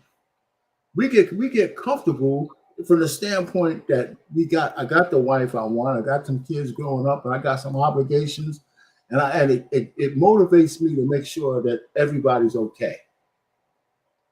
Everybody in my circle is okay and thriving. Then I might think about myself every so often. That's how men do. That's a traditional man. So, and then women put it to money, or he's taking care of all the bills. Well, you know what? I take care of all the bills, but that's not because we set it up that way. My wife was working when I first met her, but she didn't have to. But like I said before, I made sure we stayed at my level for my salary, pay for everything. But I got damn sure made her money was going to something productive for the family. She wasn't just willy-nilly saying, "Yeah, your money is my money, my money." No, her money went to savings and investments, max out this, max out that, and later on it came in handy. And then when it was time for her to have the kids and she couldn't work anymore for just 6 years, we didn't step back in lifestyle. So if she was willing to go along with that. So I don't think women are willing to go along with this narrative on a internet or on a YouTube, or not YouTube, but in social media that says, your money is my money and my money is my money. That narrative is so destructive because there's a lot of women who believe that shit. You ain't working in my house. Even if I was rich, I can swear, even if I was rich and I didn't need your money, I'm not letting you just chill out. I'm not doing it. Right. Because again, a man should give a woman something to do. Period. Yeah. Period. If you give a woman something to do, then he just want to do you. Because no way. Like you have to give a woman something to do. And I agree. Like I said before, I agree. A woman should be working and her money should be going towards the family. Point blank. Go ahead, Frank. The only thing I disagreed with Arpane was no, when they say traditional, they mean financial. More times than not, on a lot of these podcasts, that's what a lot of women say. When they say I want a traditional man, they want a dude who's gonna pay all the bills, and that's really all they care about. They don't care. You will hear women that say, I don't really want a family. I don't care about kids. I don't want a kid, but I want a man that pay all the bills. Like you literally, bro.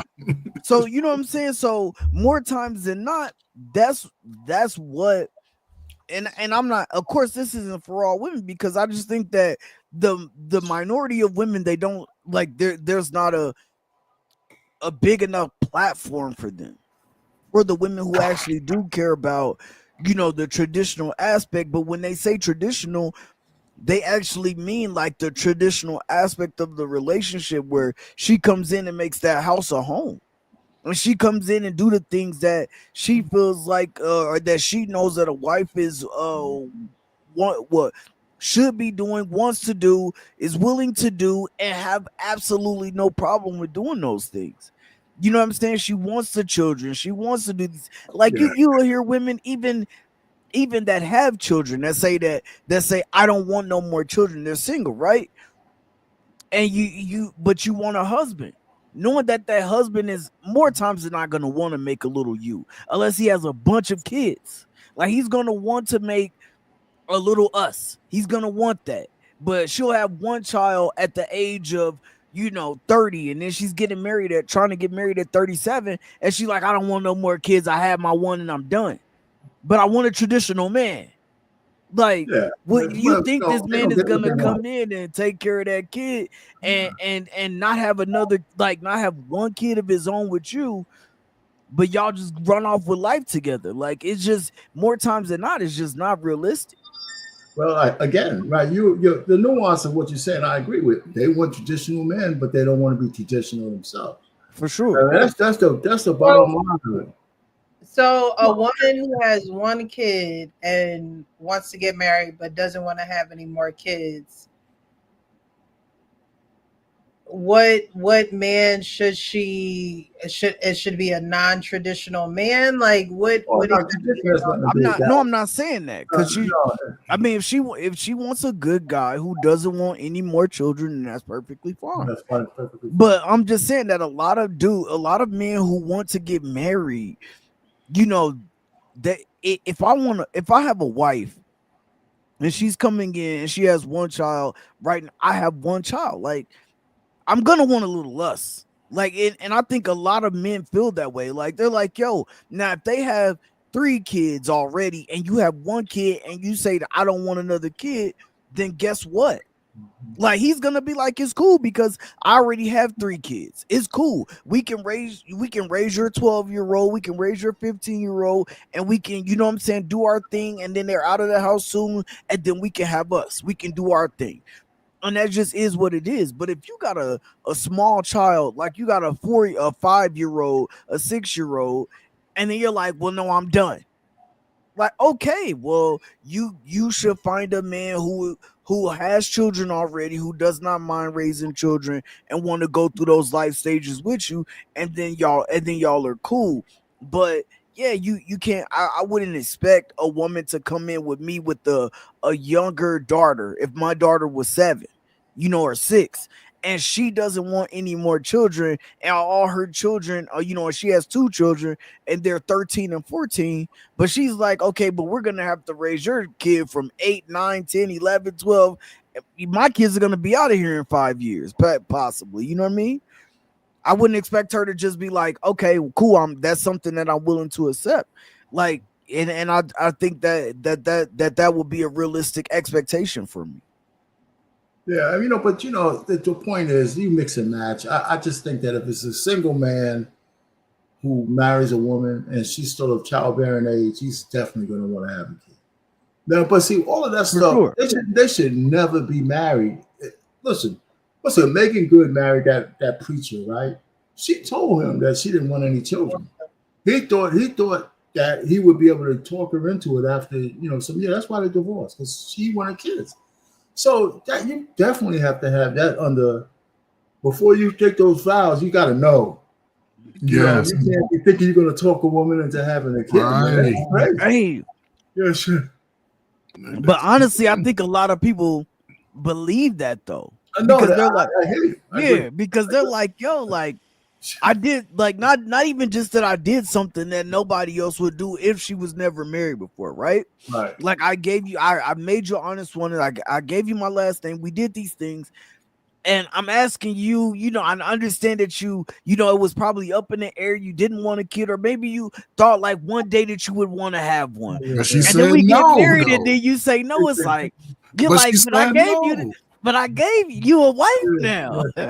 This like, no, I still don't want one. Oh, damn. That's That's the horrible. That's the horrible marriage the other girl was talking about. But I don't blame her. Hey, sometimes it be like that though, because you honestly think that like, yo, like maybe if we do this, she might change her mind because I married her before she came. Nah, man, that's his fault. He shouldn't have never. If she gave you no at the beginning. But see, that's the thing about men, though, right? We lead a lot of men lead into these relationships with their heart, man. They in love, man. We in love, man. A woman's she's got like Inspector Gadget glasses on, man. She's got all the plans, and you all heart throbbing and shit. You like Travis Hunter, all the men are like Travis Hunter, and she's over there scheming. Hey, but coach, y'all need to go back and listen to Tina Turner's song. Some of y'all young people, man, go listen to Tina Turner. What the hell love got to do with it? Hey, but coach, man, but you know that there's a lot of women out there who were like, yo, I don't want a kid. I don't want children. They got married and then they said, you know what? My husband wanted a child. So I blessed my husband with it. We blessed each other with a child. Like, it just was what it was. Cause they were like, yo, like I wanted to do what my husband wanted to do. He wanted a child and I gave him a child. And it's so like, so I think sometimes as men, we're like, nah, she don't want one now. She don't want one with that dude, but she don't want one with me. And you think that it could happen, and then you get into that relationship and that marriage, and then you realize, okay, she's staying fast on what she said. She really don't want no damn kids. So you just gotta go from there. To your point, I think you should definitely try and establish that before you get married. You know, if she says no, respect that. Understand that that's the truth.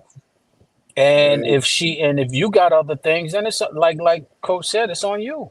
You shouldn't be expecting something when someone is telling you they don't. Now, if they change their mind while y'all courting or y'all still having a relationship and they say, you know what, if you married me, I would consider it. That's a different story. But to sit there and assume that they would change their mind, we're looking as delusional as we accuse women of being often. I don't think it's the assumption. I think it's hope. That's what I think a lot of men go into. What is the difference? I'm not. The assumption is that she's okay. Well, if I marry, she's going to change her mind, right? But the hope portion is like, yeah, hey man, like maybe if we get married and we do this thing the right way, like she might change her mind on this whole situation. Like assumption is more like in stone. It's like, yo, well, if I do this, she gonna do this. That's what I hear like. you, but in context, that's semantics. It's hoping they could be synonymous. You asked the semantic. But I'm saying, but in this context that we're talking about, they can be synonymous. Hope, assume, they can be synonymous in the context that we're using. Right, but I'm saying, but you asked the semantic part of the equation. You asked me what was the difference between the two, and all I did was give you the answer. Well, the point is that the context we're using it, there's no difference. You're making it a difference because you're using it in another context. But if you're assuming or if you're hoping in the context that we're using, having a child, you're doing the same thing. But just saying yes. okay, Sean. Hey, you acting like Lamont right now. Hopefully he's not watching because he's gonna come up here. My fault, Frank. No, that's my fault. Where's Lamont? Yeah, where's Lamont at? Where you need him? Well, the original subject was about there being marriageable men and women. That if you had these friends, you know, are you really getting them together? Are you matching them together? And I think that a lot of people probably don't, because it's what Frank was saying. Because that's the first thing I thought of in my head. Like, it's like you recommending somebody for a job. You vouch for somebody. They get on that job and they might be all right for a week or two. Then they start coming in late, falling out, you know. So, you know, your name is on the line, and a lot of people don't have the trust and faith in other people to actually do what needs to be done in order to have a successful relationship. But like the girl said in the video, you know, what's the worst that can happen? It don't work out. But at least, you know, you were a change agent and trying to, you know, get people together. And I think that more of that needs to happen, because with social media and with people feeling as though they have this reach, or some certain people feel entitled, like they see you on social media and they just think that you're just available to them. And it's like, no, that's not the case. But I think if more sensible people had friends that were marriage material, that could be a great way for people to meet each other, even if they're not in the same state or the same city or the same town. Instead of just leaving it to social media and for you to try and shoot your shot in the dark, you know, it'd be nice if somebody knew somebody and vice versa, where you can get together and it'd be a little bit more of a, you know, a likely chance that you guys actually hit it off, because your friends know you, right? We talked about knowing each other. Your friends know you, and so they know what you like and what you are attracted to and what you would want and things of that nature. I think it would be a good thing if we started doing that in our culture. I know guys always say, "You ain't got no friends. You don't have no friends. You got some friends." Like guys would be the first to be like, "Where your friends at?" I don't think that women do that like men do it. No, they don't. Men are Women are self. Yes, so women are selfish. They don't want you to know or have the details or the knowledge of certain people, and so they'll keep that under wraps. But a man will be quick to say, do you have a friend? Do you have a sister? Do you have, they'll call out the singles, whereas women be really hush and shut mouth about it. So that's an obstacle that our culture would have to face, because other cultures, white folks, oh, I got Billy down here. He's, finishing up his engineering degree, and Sally, oh, she's about to be done school too. Why don't we Come on, get some of those raisins in the potato salad. Yeah, I had potato salad tonight. That's what I've read. Yeah, they do that. They, Eastern cultures. Hey, my family know your family. Let's get them together and boom. But our culture has that mentality of, and it's not even just with relationships. It's with professions or money or different opportunities. It's just that we are not. We don't work as a collective like other people and other cultures do, and that could be a huge downfall of ours. Like we want these teams. We want to be, we want to create teams and people who are married and work as a team, but we don't want to work as a team, as a collective, in order to get those teams to form. So that is something that we definitely have to work on as a culture of being, having those good people in your corner, because who you hang around are the people that you become. Y'all all become, pretty much the same thing. And so if you're going in the right direction and becoming something great, that means that you have a friend that's doing that as well, and you should be able to brag about that friend and say, oh, they're single, they want marriage, they want. Now if they don't want any of that, then I can see why people are, keeping their mouth shut, because it's just like, yeah, I know he ain't about that life. He ain't even trying to slow up no time soon. So I'm not even going to throw his name in a ring. And I think that could be a huge possibility as well, especially with where we are with social media and everything that we see on social media.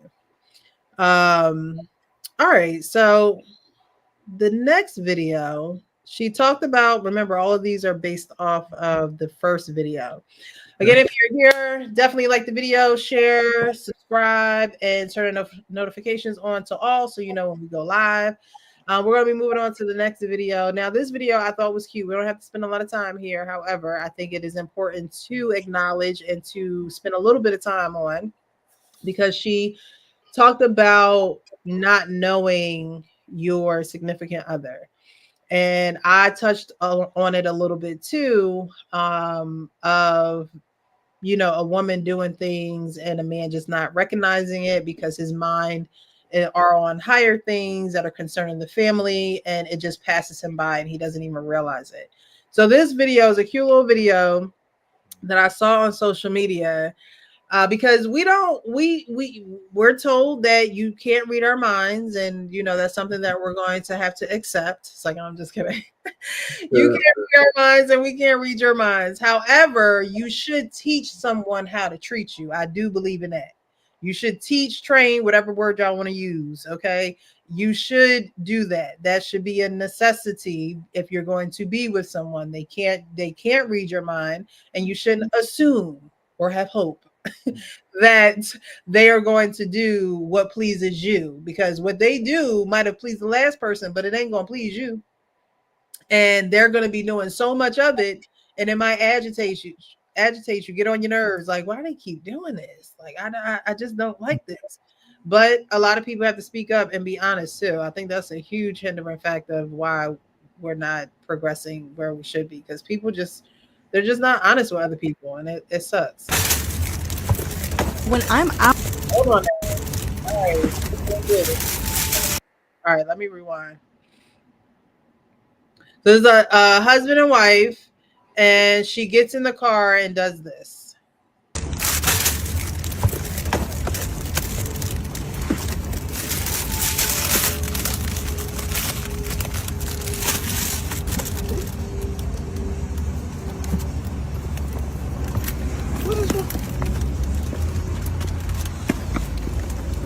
Oh, babe. Thank you. You're so sweet. These are for me. Yes, them for you. Oh, they smell so good. I And was you trying got to be chocolate. I was trying to be romantic. Thank you. Oh, you got two. One for you and one for me. I want mine right now, too. Mm-hmm. You want yours? Eat yours now. Okay. How about we eat it together? Because you're so sweet. Okay.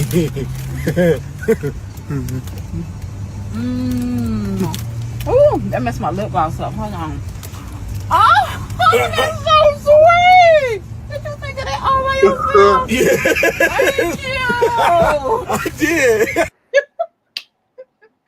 He said I did. So I thought that was a cute video because she made it into now, you know, people do these things for clicks and likes and things of that nature. However, I think that when you scroll on social media, you should not just scroll aimlessly, right? If you're going to come across a video and you actually like it, what do you like about it, right?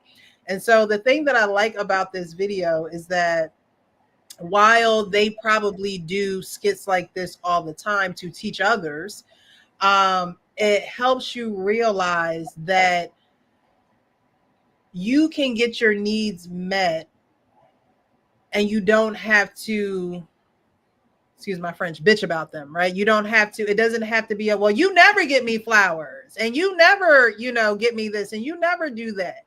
It can be something as cute as, you know what? Let me just show him one time. We're going to go through the motions one time. And after this one time, if he don't catch my drift, then we're going to have a conversation. We're gonna have to have a conversation. And I thought that she did a great job at making it into a cute skit where him as a man knows that it was her idea, but she makes it seem like it's his idea. And I think for men, sometimes examples are your best teachers because you avoid conflict, you avoid confrontation and arguments and things of that nature, and it becomes a lighter way of learning. Mm-hmm. Right? It's a lighter way of learning where you're able to grasp a concept without there being any animosity, without there being any belittling for the lack of the needs being met, without there being any area of space that kind of goes, you know, sometimes you don't get your needs met and it's like, all right, I don't even feel the need to talk to him. I don't even want to talk to her. I just need a little bit. In a situation like that, it's like, okay, they go on with their day. They go on with their day. And this little gesture is an example of exactly, it's a little hint. It's a little hint. And a little hint goes a long way. And sometimes men need little hints as actual examples in order to get the point. Because you can say it to you blue in the face. A woman can say it to, oh, I love flowers. I just love the way flowers smell. Oh, they're so pretty. They're so soft. And a man will hear that and it'll go one ear and out the other. Some men will hear it and say, you know what, let me get this girl some flowers. Because women, if you say something and you say, I like the color blue, or you say, I like this, I don't know, wine opener or whatever, aerator or whatever, a woman is going to figure out a way to incorporate that into the next visit when she see you. She's just going to do it because women take care of the details. And I'm not saying men don't, You take care of the bigger picture because those are the roles that, are assigned to each. But it doesn't um it doesn't diminish your job, your leadership role, stepping down from that, let me oversee everything and let me just see this one little thing. Because you don't gotta see that one little thing every day, all the time. But it feels good when you do. It feels good when you do pay attention to detail the way that women pay attention to detail. I don't think that men could actually pay attention to all the little details that women pay attention to. I would say as accurately. I saw a video of a woman.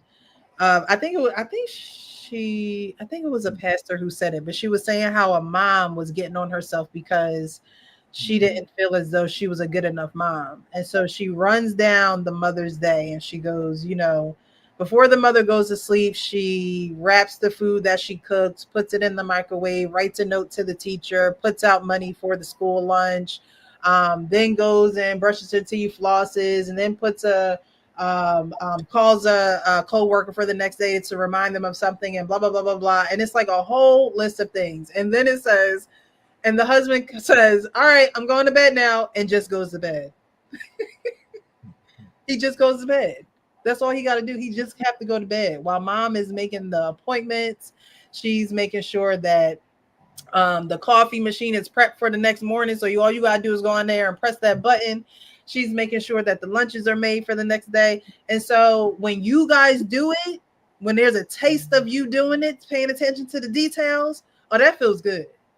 That's remember that video that we played of the man who said, that he was working, but then COVID happened and the churches shut down and he wasn't working no more. But his wife was responsible for taking the kids to school. And he said, you know what? I got it. I'll take them to school. And when he came back, he smelled bacon and eggs and grits and cheese. Like, you know what I mean? And so he don't have to do it all the time. But that one time he did it, she might have busted it wide open for him that afternoon while the kids was at school, okay? Because that's just how that works. So I just wanted to show that video to show folks that you can teach somebody how to treat you. And it doesn't always have to be antagonizing somebody or belittling them or saying that they never, using those extreme words. Like, you never, when he could have did it 3 months ago. But you can teach somebody how to treat you. RP, how did you teach your wife how to treat you? Or she just came in everything? But she has some skills already. Really. I think it was more me trying to reciprocate. She does a lot of stuff. She just does a lot of stuff naturally. I don't have to ask her a lot of stuff, so I have to make sure I reciprocate from time to time. Really, I don't know. Did I have to do anything on purpose? We kind of just learn each other as we go. And it doesn't take much. My wife, like you said, I don't have to move mountains to make her happy. Right? I just gotta do it once in a while, Why do you say it like that? Just gotta do it. Yeah, right. Pause, right? But she doesn't, she doesn't require, moving the mountains. Some of the little things she really, really likes, And, why the hell did you pause? That's my only question out of all that. Why the hell did you pause? Hey man, it's just it's funny. I know how it came out, but that too. But the bottom line is, it's easy. I don't have I know some of the things that I know when she gets disappointed. One time we were going out for something to a hotel to hang out, the casino, right? And some things were coming up at the jobs. I told her, I said, listen, we may not go. She said, well, if we can't make it, that's okay. Don't worry about it. And she said, I said, okay, we're going to go. We're going to go regardless. So when we get there, she has a suitcase full of all kinds of. She had a suitcase back, man, full of everything, lingerie, all that kind of stuff. I said, you had this. So if I would have canceled, right, you would have never told me about this suitcase. You would have never told me about this suitcase. I said, how do you have all this shit already? She said, yeah. So I could imagine whatever disappointment she would have had, she would have never told me about. But since we got that stuff, you didn't just put this together. You were banking on us going, so you just let me dangle out there and see if I was going to cancel, and so so I said, thank God I didn't cancel. When we make plans, I don't cancel. So yeah, I mean, everything was set up. Like I said, I could have blown it. I could have that shit. And she just looked at me, man. My wife is treacherous, man. Shit. She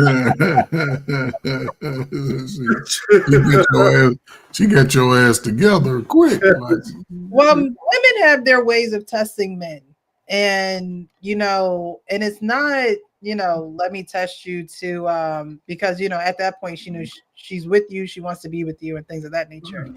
But like you said, Arpain, in relationships things can get very monotonous, right? Like the days can run into each other, and it's just like, all right. And so again, a man with a plan is going to win every single time.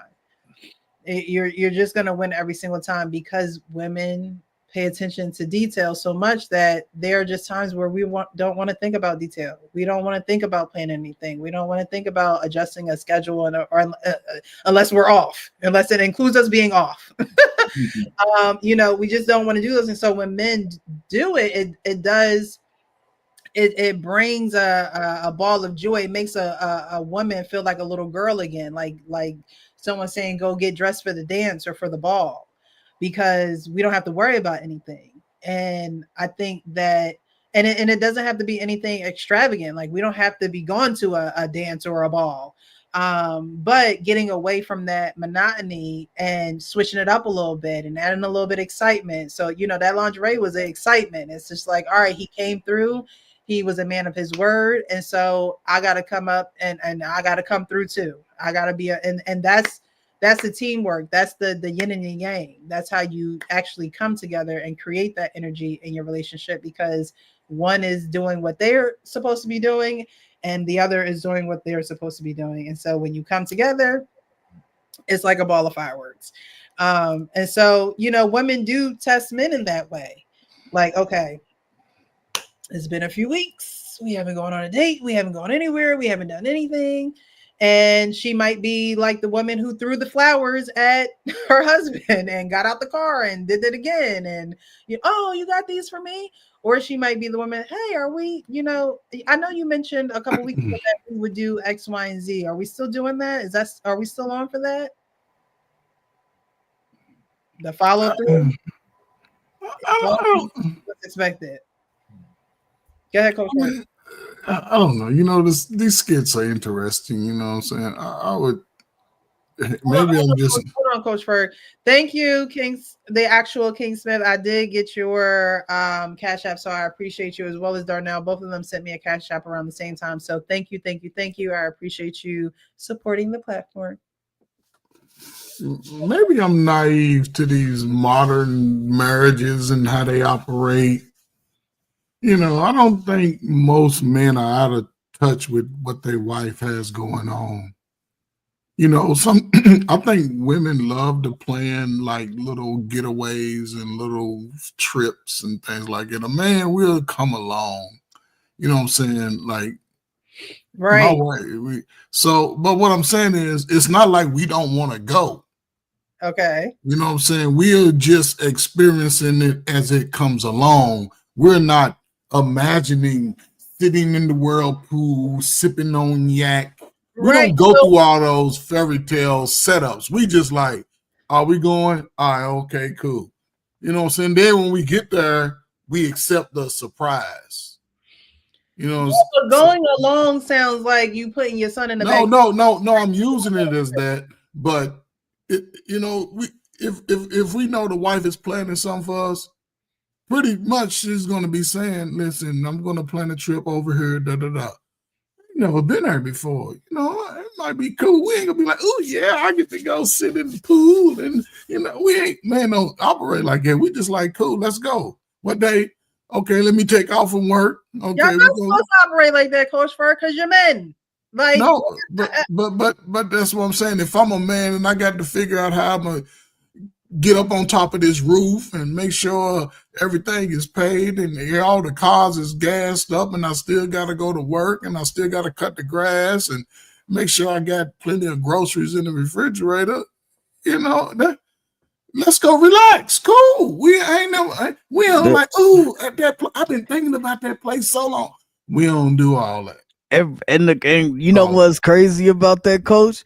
Because Precious said, like, well, you're men. No, sometimes women expect you to be as excited as they are for the trip that they planned or for the thing that they planned as they are. But you don't necessarily be as excited, but you be like, yo, like, okay, bet, like, we going. Cool. But sometimes women expect you to be like, oh, for real, you really playing that? Yes, let's go. And it is just, it don't be like that. And then sometimes that, you know what I'm saying, sometimes they can feel away if you don't come off as excited as they are for the fact that they planned it or the fact that they wanted to go there. That's real life.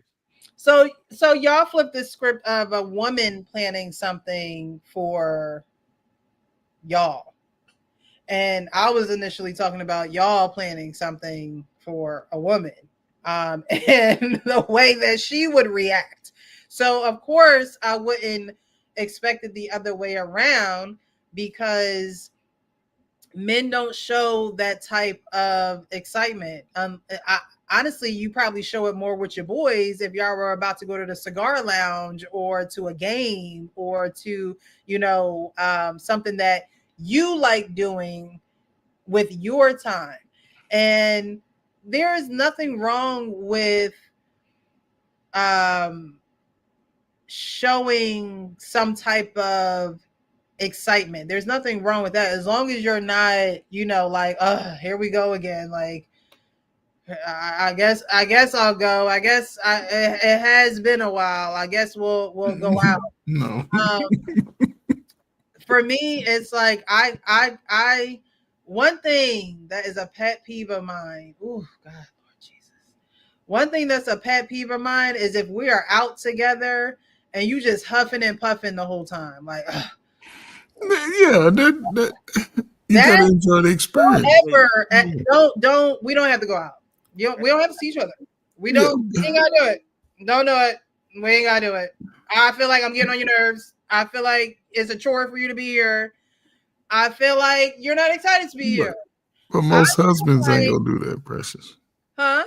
I don't believe most husbands, again, husbands who are in tune with their families, most are not doing it. Now, we may say, okay, let's plan something, right? And, when we say let's plan, most women are run with the plans. Hey, like you said, give them something to do. That's why they love to coordinate. They love to do all of these things, set it up, and it look good like it. Yeah, we going to Vegas for next 2 months or whatever. She done planned it 2 months ago. She done went through all the steps. She got the airline. We like, all right, cool. I'm coming. And I don't, you know what I'm saying? So that's not part of our nature to just be like, oh, girl, I planned us a trip. And no. Now, we might buy some wine, but a lot of us don't really know how to be romantic. We really don't. We just going with the flow. A bottle of wine and some roses, we think they're cool. That's romantic. Break them up, sprinkle them out. But then we think about, damn, I done bought these dozen roses. I ain't gonna just break them up. Shit, I'll keep them together. You know what I'm saying? So you might sprinkle a fruit out, but it ain't over the top. Especially when you're young. When guys are young, they don't really think like, because they didn't have to do that to get her. They had to do that together. We just realized we like each other, boom, boom, boom. And again, that comes with maturity. Right. Exactly. That's what I'm saying. So the very first video. Yeah, 10, 12 years in, you should know the love language, and you should be able to show them Because I guarantee if a woman would buy her man a new game every time it come out, he's gonna be excited. And vice versa. If it's something that she like because he's paying attention to her, boom, I'm gonna go ahead and go and do it to her, and I'm gonna act like I ain't even do it. We ain't even go. We might not even take that shit out of the wrapper. Just leave, because a lot of us ain't really that romantic, but we'll romance you, but we ain't go put it in the big pretty bold box and write sweet nothings on it. We just gonna have, here you go, baby. What is this? But women, they like that whole ambiance. They'll make that shit a movie. Right. So if you know that women like that, why wouldn't it be something that you would incorporate and grow? Remember, we were talking about growth, emotional growth, right? Why wouldn't it be something that you would attempt to do, knowing that the woman likes that production, for lack of better words? If she, she likes the glitter and the extras and all of that, all of those things, imagine doing it and seeing her reaction and how that would make you feel as her man doing that for her. That's where a lot of men don't grow. It's just like, oh, I'll just give it a gift. I'm not.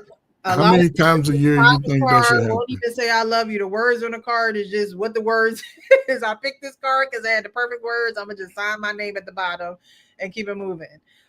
Those are areas that I believe that men can grow in, and like you said, that romance and being romantic towards their significant other. The reason why is because it's funny. Me and my wife have never celebrated Christmas. Never. I used to always ask. I'm always asking, "What you want for Christmas?" Nothing.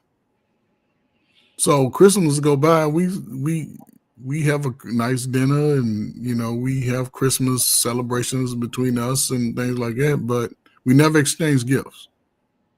Now me, I'm out a lot, right? So I might just buy roses just on a Tuesday. And she'll keep them roses for damn 6 months. I'll be like, let me get some more. No, I like these. They dead. And the way she learned how to love me is that I was in Chicago at the time.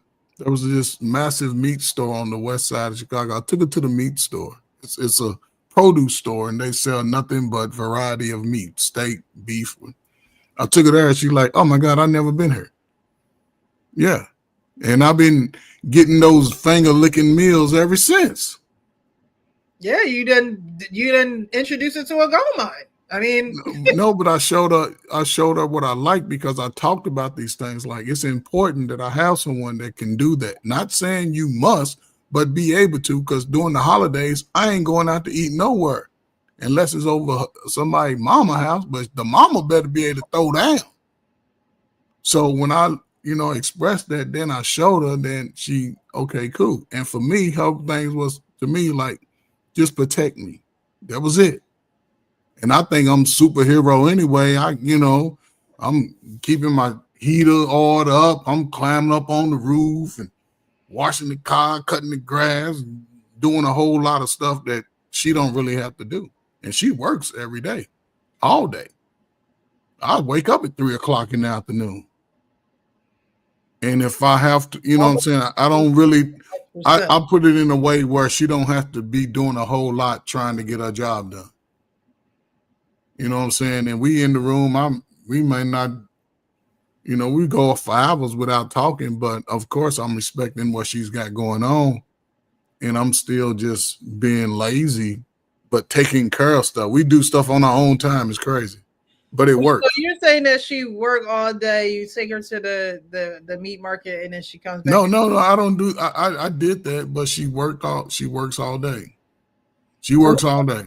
Who cooks? I have to take whatever we want, what I want us to eat. I have to take it out of the deep freezer, and she cooks it.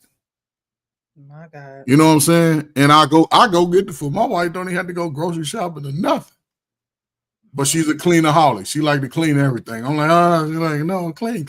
Rubbing her feet, But listen, I rub her feet, she rub my feet. My big bare feet. All day and cook, Lord. Sorry, I'm just he rub her. I'm just saying though, it just plays back and forth. At 3 p.m. I don't know. That would give me the We joke on each other. Me and my wife joke on each other. Not very many people can all say the extra tricks, backflips. Yeah. but not very many people can joke on each other. Me and my wife would say jokes on each other and be laughing for hours at each other off the same damn joke. And we do that often. So, you know what I'm saying? I believe I got lucky in that spot, but I also understood who I was coming into it. I know what I had to get away from because it was too easy and I was having too much fun and it became redundant and it wasn't exciting. And when I get to a point where I don't believe that I'm going to be focused on you, I just cut it off. So I'd rather sever ties than to go through all that back and forth, emotional. I don't argue. You know what I'm saying? I just say what it is. And sometimes if I'm not right, if somebody lose interest in me, I'm like, okay, cool, you lost. But I just know who I were. And more guys are starting to find out who they are right on time. Our pain can teach you how to cook. But I know how to cook, though. I know how to cook. But you know what I'm saying? But see, that's part of our pain's protection and providing. Look at what he's doing. He's like, hey, everybody eating over here, baby. Ooh. See, everybody eats over our pain's house. That's how men do. Everybody's eating. He ain't coming home with no little side, little 2-piece for him and shit. Everybody eat. Speaking of that, we seen you with your Zogies and all of that. Yeah. You know what I mean? While you talking about our pain and you talking about Coach Bird, you cooking and all this, we see when you with your Zogies and your Zodcasts and all the Z words that they was using. You know what I'm saying? I thought I was at a Kappa event on the Z's they were using. You know, we replace all the C's with K's. You know, so I thought that's what we was. We see. That's his brand. I will forever be a customer of the Zogies. He has great cheesesteaks and seafood and wings, and he's doing great things. I think we should support our people who out here grinding, working, shows their downfall, shows when, you know, people just want to be bad people and steal from you, and yet you still rise. And I will always support our people. I remember seeing him in Jersey on the back road. I'm like, yo, you need to be in other spots. Like you got, and he was doing his thing way before I came up there and got something to eat. But when you see people doing good things, again, our community needs to stick together as a community. And if I could go give my money to the pizza guy, I could go give my money to the Chinese folks, and I could go give my money to the black man who working hard for it and on a food truck. So Zogies is where it's at. If you're ever in, well, he moves around. Right now he's in Camden, but he moves around ever so often. Sometimes he's in Philly, sometimes he's in Jersey, and I travel. I'll go where he at. Because the food is good. It's the bread. It's the fried bread. I'm telling y'all. It's the bread. All right. So yes, I think, you know, teaching people how to treat you is very important. It doesn't have to be done in a angry way, in an argumentative way. It could be done in a very fun way, but it has to be done. It has to be done. You got to teach people how to treat you, because if not, then you can grow resentment towards someone not being communicative with them and letting them know, hey, I like this, I don't like this, I prefer this, I don't want this. They know. They can't say they don't know. They know. Just like you gentlemen are in your relationships and you know what your women like. They know what you like. It's not much that they have to figure out and fondle around and guess what's on your brain. They just know at this point. And there had to be even if it was unintentionally, because through our actions and our words and comments, some people just pick up on those things without having been told directly. Some men need to be told directly what to do. And that's just a fact. Just like some women need to be told exactly what to do. I'm not going to read your mind. You're grown, just like I'm grown. Like I'm not going to what I did for the last person, I don't know if I need to do that with you just because you're a man. I don't know. I don't know. I know who I am and what I like to give and how I like to love, but I can't assume that's what you need and that's what you want. And so as adults, we have to use our words. I mean, it's crucial. All right. Speaking of using our words, I came across this video, and a lot of times we are in relationships, and because men carry so much on their shoulders, they are silent about certain things that they need to actually verbalize. Ego. You got to let her, fellas, when it comes to the woman that you love, that you really want to be with, you got to let go of your pride. You got to let go of your ego. You got to let her know that in some aspects of being a man, you just don't know. A lot of us are trying to become a man that we never seen example. Some things we are going to learn through trial and error. But when you put on your big boy drawers and you put on your tough act as if you got it all together, when in reality, you don't know how to make the next business decision. You don't know how to be more in tune with her emotions or how to lean into your family when things get rough and tough. Some things you just don't know because you never had a healthy example. You are trying to become the type of man that you never seen. And that's okay. If you got you a good woman, praying woman, if you got you an understanding woman, let her know where you're struggling. Let her know where you don't know. They don't even have all the answers. So what would make them think that we have all the answers? A lot of women are also trying to become a wife or a woman that they never seen example. The Bible says 1,000 fall by one side and 10,000 by two, which means that you can defeat more demons, you can break more cycles, you can end more generational curses when you bring your woman into your world so she can come into agreement with you in prayer. That way y'all can fight the battle together instead of you trying to keep fighting it on your own. So, do you guys agree with that? That there are battles that men and women, he started out with men, but men and women need to communicate with each other so that you're not feeling the heavy burden of going through a relationship thinking, everything's okay and it really isn't. Sure, but I got kind of mixed messages in the joint, because I didn't understand if he was talking about just like going through things, that a man would go through, or like, say like, you know f- um going through like family struggles, or someone passing, or whatever the case may be, or going through relationship struggles and you not knowing how to navigate through them, and talking through it, because there may be some things that affect you in one way that that don't necessarily affect you in the other way, or it just affects you differently, right? Like, if you have a family member who passes that you're really really close to, or that's someone that's sick, that might be that right there would be hard, might be hard for you to talk about.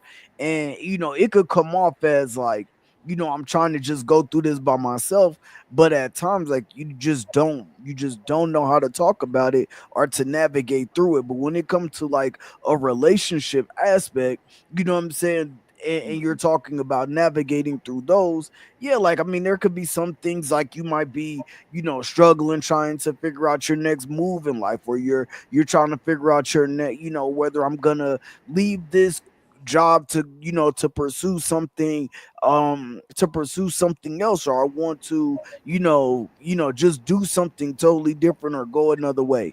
You know what I'm saying? And you got to bring that to your wife, or you got to bring that to your significant other to figure out, like, okay, this is the thoughts that I'm going through. I think these are the next steps that I want to take. And you got to break this down, and you don't know how that person is going to react. So, like, yeah, you may struggle in those aspects because you don't know how, like he said, you didn't see it. So you don't know. Your grandpa, like your grandfather, or your dad, your uncle, they may have only worked one job their whole life, and they're and your grandma and them were just cool with that. Like they just did it. They made it work. They made it happen. Like my pa, he retired from Ford Motors and then became a bus driver after, because he was collecting his retirement. He just became a bus driver after. You know what I'm saying? To bring in extra income. But my grandma worked at a law firm. She was a paralegal for a little while, so she just was chilling. Like they really didn't have the I really didn't see them go through the struggles of a real relationship. So like yeah, like sometimes that might get to me because it's like, well, damn, I really didn't see how they would handle that situation. You know what I'm saying? Because that's the only real um relationship that I got to see firsthand, to see like of a marriage. So I'm like, okay, trying to navigate as a man trying to go into marriage or get to that point. Yeah, I feel like you would have those struggles at sometimes, but and they may be hard to talk about. So yeah, I think it's sometimes that shit is easier said than done. Like I think it's easier said than done sometimes. So, based off of what you're saying, so you started out with talking about how it may be difficult, to talk about a death in a family, right? And so I think that we complicate things more than they need to be complicated, because death is a natural part of life, but it hits everyone differently. Different, yeah. People deal with death um, so different. It brings out so many different emotions in people. You have people that may deal with it by drinking, to numb the pain, or doing other drugs. You have people that become silent. They don't want to talk about it. They don't know how to talk about it, like you said. You have people that act out, their emotions get the best of them, and they don't know how to communicate. And so now all their anger, their rage, their confusion, all of those things are things that bleed out to their significant other when it's not channeled in a healthy way, right? And so my advice to that would simply be, I'm not sure what to say. I don't know what to say. And so I'm going to, need this time and space to figure this out. But this is what you can do to help me during this time and space. Because, like he said in the video, none of us have all the answers, right? And we're not expecting our significant other to have all the answers. A lot of times people just want to know that you have someone that can comfort you throughout the process. You don't have to have all the answers. You don't have to, say all the right things, but you do have to say something. And I think that's where people fall short. They don't know what to say, so they don't say anything at all. And that Right. actually backfires on you more than saying the wrong thing, honestly, because even Mm, saying the wrong thing, at least you can kind of, you know, backtrack and say, oh, well, my emotions are all over the place. And so I didn't mean to say that, but this is what I meant, or whatever the case may be. But I right. think that we need to be honest. And like he was saying at the beginning of the video, if you don't know, say you don't know. That's not a Right. weakness. It's actually a strength. When you're Yeah, I in just a leadership role and you don't know something, it's better for you to tell somebody that you don't know. And when you get the answers, you will let them know, rather than to BS them and to yeah. bring them down a rabbit hole that you don't even know. And now they're stringing along with you and you don't have any type of answers, or the answers that you have don't make sense, or you making up the answer. And now it's a whole bunch of unnecessary decision making or feelings and emotions.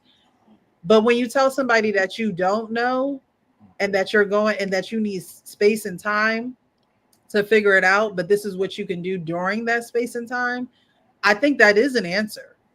Mm. I think I, I think I think that is very much an answer, because at least that person still knows that they're working it out with you, even though you're working it out on your own. They still mm, feel like they have a part to play in helping you work that out. It could be something simple. It could be you know, it would help if I don't know. Just check on me throughout. Just check on me one time. One check on me. Yeah, Yeah. a hot cup of coffee in the morning so I could just have my peace and kind of just think. Like it could just be something very, very, very simple. But to not say anything and to not fill that space with something, I think that people just think that they have to have all the answers, and communicating that you don't have an answer is an answer. And I I was think people are scared to not have a definitive answer, rather for there to be that space to grow, because that's how you give someone the space to grow. I'm not quite sure, but this is how you can help in the process that I'm going through of grieving, because grieving is a process. right. I was just gonna say two things before and then be done. But I was gonna say like the first thing is like you said so there's a couple things you said there's some things you said that I agree with, of course, like what I'm saying, talking and trying to figure that out, trying to work your way through it, and then also like you don't know how you gonna handle those things, or like everybody does handle those things differently, so it may be just tough for a person to talk about some of these things and things like that. But on the opposite end of that, like I don't think everything should be labeled under pride. Like if I process a loss different, or I process like family a family member going through something different than you process it, and because I'm processing it my way that I feel is best for me, that's not a pride thing. Like it's just me trying to figure out my, like a person could be trying to figure out their emotions, trying to figure out how to handle this situation. It doesn't mean that they don't necessarily want your help or necessarily need your help, whatever the case may be. But all you more times than not, you're gonna do what you think that is best in those situations, or you're gonna do what you normally have been doing in those situations. I don't think it's a some things are pride. Like I think some, when you're too afraid to ask for help or ask somebody for advice on something, or different aspects of life, different aspects of your relationship, whatever the case may be, right? But when it comes to other things or certain things that may not, just because what, like you me taking, like say like you're like, I just cry it all now, I get my feelings on now, and then I talk to my mom and my best friends about it, and then I'm good. But for me, it may take like 3 weeks or a month or 2 months for me to process like a loss. And for you, and so if I come to you and you say, well, just talk to me about it, just talk to your friends about it, just talk, like it's not gonna necessarily come off the same. Like for me, I might just need to just relax. I might just need to have some time to myself. So it's not going to be the same. And that's not a pride thing. It's just me trying to figure out how to process my emotions and work my way through this. And yes, we could work it through together, but don't make it seem like I'm trying to be prideful for something that is not pride based, is what I'm saying. I slightly disagree with you. I Okay. only think that it's pride when you don't share the struggle, right? So I think it's pride when, just for an example, right? Um, was dealing with a guy and he goes, my issues aren't fair to you. He doesn't he don't want to share what the issues are. Okay, that's fine. You don't have to share what the issues are. But at the same time, the pride gets in the way when you don't want to share the struggle with someone that you are dealing with. You don't have to have all the answers. We don't have to fix this today. But if you're going to be with someone, just like you would want your woman to share something with you that may not be able to be fixed in a day. It might take a couple weeks or a month or two, like you said. but you will want her to share that with you so you can help aid her, even if the aid is just allow me to figure this out. And like we were saying, hey, a cup of coffee in the morning, or just, a couple check-ins. The pride comes in when you're not able to open your mouth and share it. That's where pride comes in, because you feel as though you can handle it all on your own, like you all on your own, and you're not all on your own. Okay. So I think that a lot of men take that route because they feel like, well, I'm a man. You don't know what I'm going through. You don't go through the struggle that I'm going through. Or this is a dear friend or a dear family member of mine. You don't know him like I know him. You wasn't there with us shooting in the gym. You wasn't there when, this traumatic thing happened and we were there for each other. You weren't there, right? And you can't discount the person that is there at that time, that is there to be there with you, even without all the answers. So that's the only time that I think that it's pride, when you're not able to share the struggle with someone that you want to share life with. It's like you going through this by yourself and you don't necessarily have to. And I'm not asking for the answers. I'm just asking for you to be open about there actually being a problem. I don't have to know everything. I don't have to be the person to fix anything or everything. But I do need to know what to pray for you for.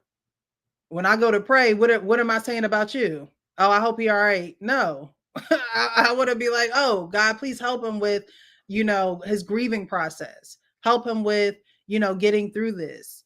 Allow me to be strong in areas where he's weak.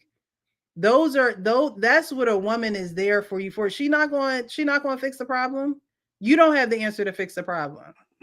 But at the same time, there's something that she could stand in the gap for you when you don't have the strength. And a lot of men fall weak because they don't want a woman to stand in the gap, because they don't want to look weak. They don't want to appear weak. They don't want to appear like they don't have all the answers. We know you ain't God. You're not God. So stop trying to act like it. Stop trying to be like, no, be human. And humans get weak. Humans don't have all the answers.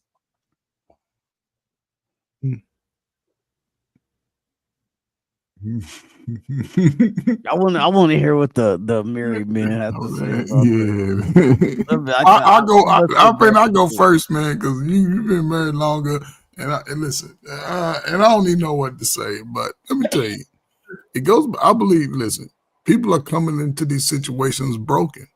They don't know who they are. They don't know who they are. I talk to my wife a lot, and I bring YouTube conversations to her and get her perspective on it, right? And then a conversation we may have had a few weeks ago, a few days prior, when I bring another scenario, she'll like, you know what? She'll change her view on it because, because she don't be on YouTube, she like, you go ahead. I'm like, but so I don't think it comes down to a man that, again, that's in tune with his family. He's not going to be prideful. He's not going to be walking around with things that's bothering him, and he's not going to say nothing. A lot of people today protect themselves from the potential of being the things that are most intimate and sensitive to us could be used against us by our partners. And they coming into these spaces already timid about what they are willing to express about what they went through. That's why it's important to ask those questions about any type of sexual trauma, about any type of abuse. You must ask those questions. Even were you the one that perpetuated that shit? You have to ask those questions. Today's modern mind cannot tell me that they don't be thinking about stuff and just doing shit willy-nilly, because according to them, based off me and our pain, we too fucking old to know. You have to ask these questions. And I don't think my pride comes in when somebody try to think that they just gonna come over my house and say and do what they want. It's not gonna be. My wife has pride, but it ain't against me. It's against everybody else that's against us. And there's some things that she stand on very seriously. And I'm not looking at that like, oh, you too prideful.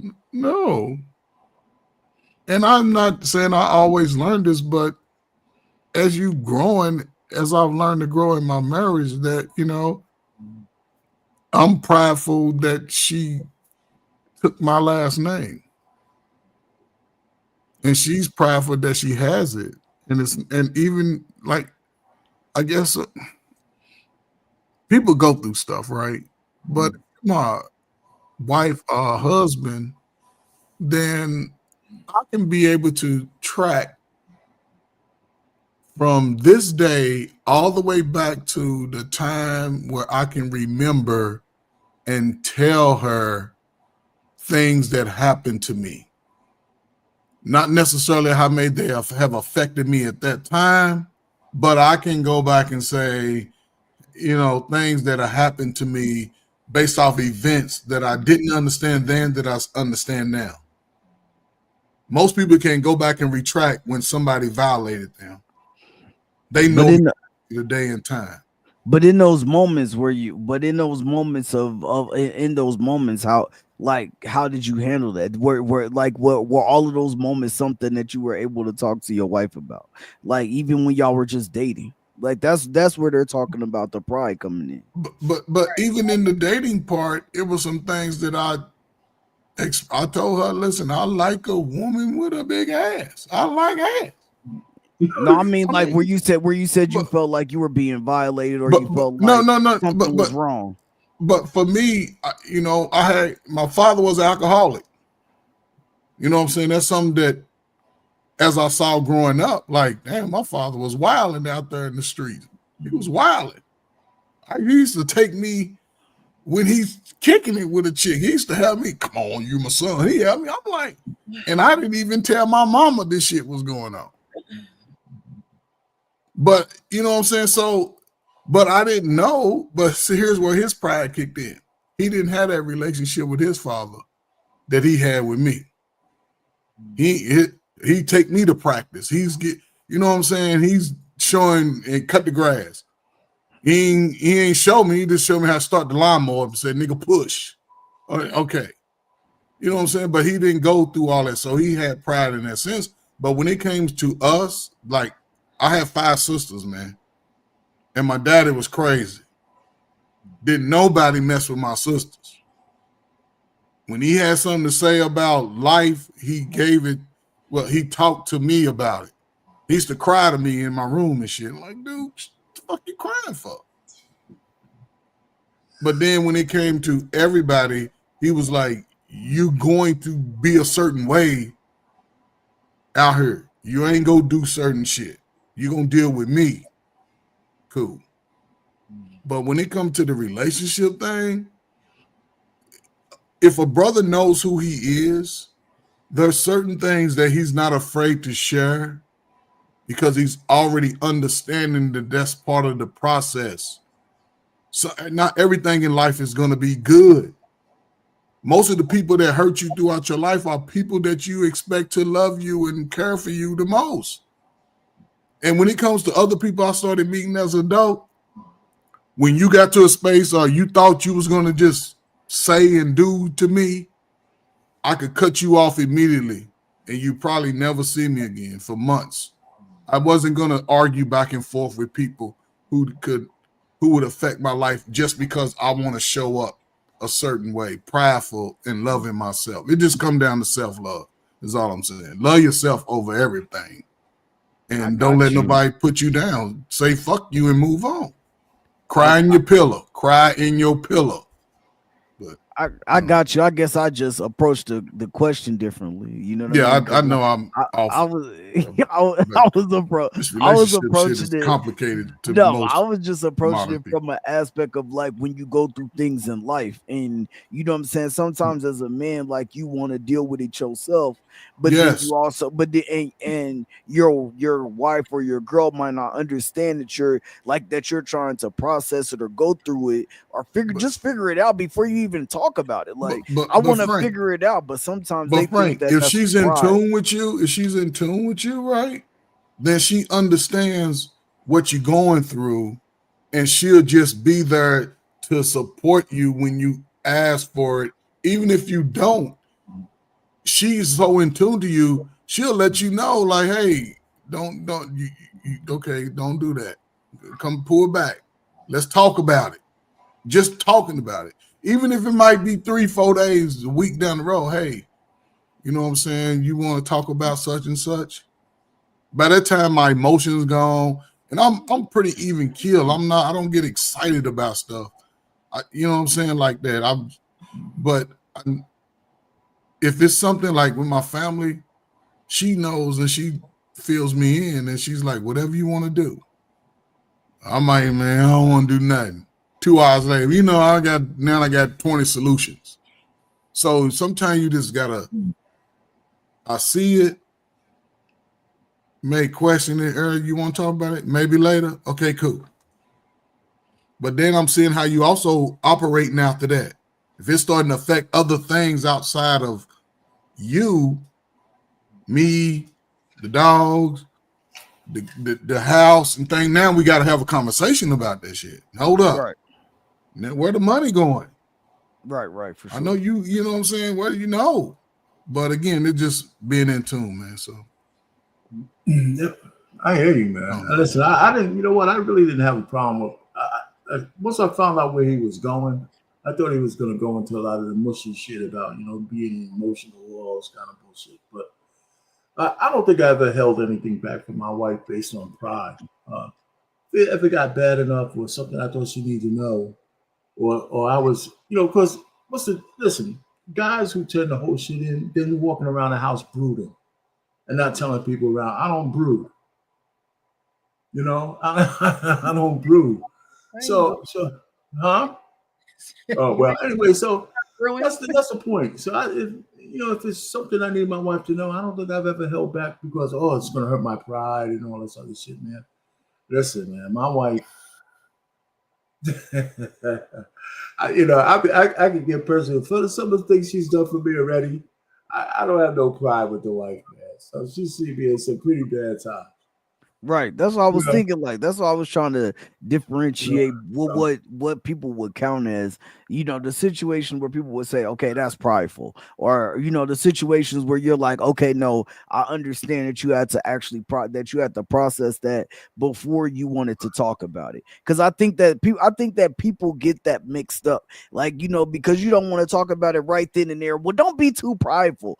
I'm trying to process my own shit first. You know what I mean? Like, let me process it, then we can talk about it once I figure out my emotions, or I figure out how I want to handle the situation or what I think, and then we can actually talk about it. And then there might be something that you actually can help me see, help me, figure out, or whatever the case may be. But just because in that moment I'm trying to process the way that I'm feeling about something, it just don't mean that I'm being prideful in that moment. But like if I'm just not where you're like, hey, well, we're taking a road trip and I don't want to ask you for directions. And I'm like, no, don't use your phone. I got this map. I used to be in the military. I want to use this map. Now that's a prideful moment to me. You know what I'm saying? Because I'm trying to show you that I that's a got these, stereotype. that I So can that's it. read a topographical map, and you're like, yo, we have Siri. She can tell us exactly where to go. But I'm like, hell no, because Route 66 is gonna take me from here to here.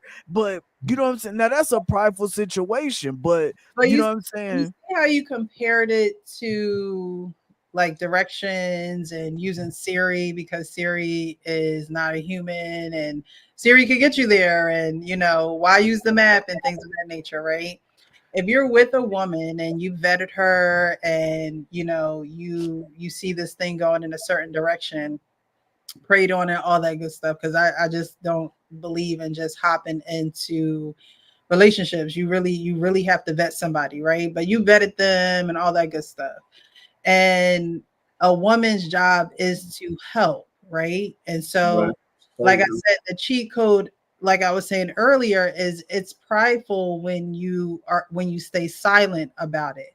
Because even if you don't have the answers, even if she don't have the answers to help, you saying what you can do to help in this situation, because Coach Ferguson, Arpane, y'all married, y'all been married, so y'all wives are good in there, y'all don't got no problems, y'all, because you know each other and you have this rhythm going, right? But there are people who get into relationships and year 2, 3, 4, 5, they're still trying to get this rhythm going, and it takes going through certain life experiences to get that rhythm going. And I just think that if you vetted someone and she's supposed to be your helpmate, you know don't ever um don't ever let there be an opportunity where you make her feel like she's less than your helpmate, because that's what you chose her to be. You chose her to be your helpmate. And even if she can't help, women are going to always want to help. We're just wired that way. A good woman is wired that way. If a woman comes into your life, she don't want to help you in any type of way, that's not a good woman. Um, Good women are wired to help, and sometimes it's to the detriment of that woman, because like I said last year, I don't think that you should help every man. That's not your ministry. Like I you're just not here to help every man. You're here to help that man that has vetted you. You have vetted him, and y'all have the same goals and ways you want to go in life, the same path. But letting her know how she can help you in that process, even if it's doing nothing, but letting her know that, how sometimes you be like, you have this look in your face. She's like, "You all right?" And you're like, "Yeah, I'm good." But you're not good, but you just don't want to go into it because, like you said, you don't have the words, you don't have the emotions, you don't know how to process, which is all fine and dandy because those are natural things that we all go through as human beings. You all right? Yeah, I'm good. Why you keep asking me if I'm all right? I'm good. But you're not good, right?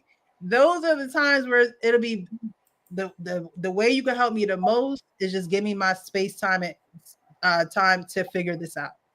That way she knows. When I tell you you have to give a woman to do, even if it's nothing, the instruction of doing nothing is what she needs. Women, and Mr. Let Go says this all the time. Shout out to Mr. Let Go. Women are like children. Okay? Women are like children. And if you don't give her that instruction, she gonna be all up in your ass. What's wrong? You said you was all right. You don't look all right. You look mean. You look like you need. She is gonna do that until you say, "I just need what you can do to." And the verbiage is important. How you set up a conversation, how you frame a conversation is very important, men and women. I'm not just talking about men speaking to women, but I'm talking about women speaking to men as well. What you can do to help me the most during this time is you are letting her know exactly what it is that she can do to help you. And that way she has direction. You giving her a clear communication on what it is you need for her to do. Therefore, she can't continue to ask you. She'll know she's waiting on your next direction. She knows that you are processing and you are taking the time to figure it out.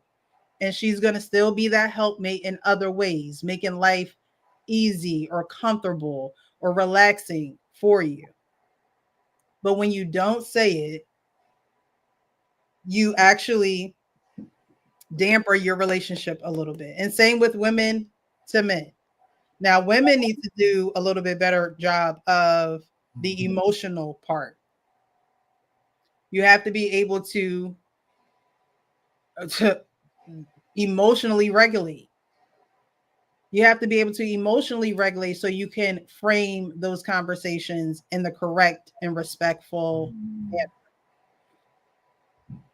And so, men, You're not going to tell all your emotions. You don't need to. You just need to give direction.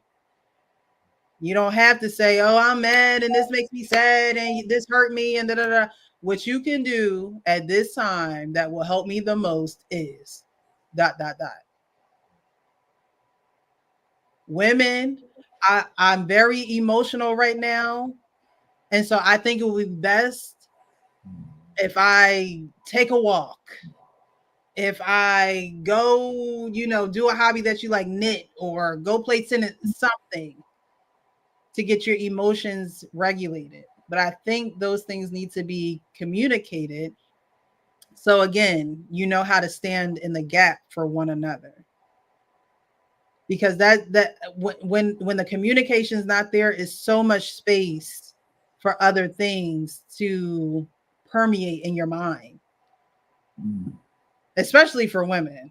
They done already, women will make up a whole story by the time you walk in the living room. Like, it's a whole story up there. And that's not even the case whatsoever. But once you communicate that, there leaves no room for anything else, because you've given clear communication. You said, what you needed, and vice versa. So, I think, pride can be taken a lot of different ways, but pride is also not realizing that your helpmate is your helpmate. And so let them help you. And it don't have to be in the ways that they want to help you. You can give that direction on how they can help you. That's perfectly fine. It's probably even better than her coming up with a way to help you, because her way may not even be a way that you need. So that's just my point to that. And what he said in that video, and Frank, what you pointed out as the different examples of being prideful. You allow Siri to guide you. Allow your significant other to guide you, even if you got to actually be Siri. You might have to be Siri and give the direction, but don't be prideful and not be Siri and not give the direction. All right. Anything else on this video? If not, we're going to move on. Thank you for those who are still here, who are watching. Again, thank you to those who have contributed to the platform. I definitely appreciate it. You didn't have to give, but you did. So I definitely appreciate you. Thank you. We're going to move on to our last video. This is a woman who doesn't feel like she has to pay half of the mortgage. Dun, dun, dun.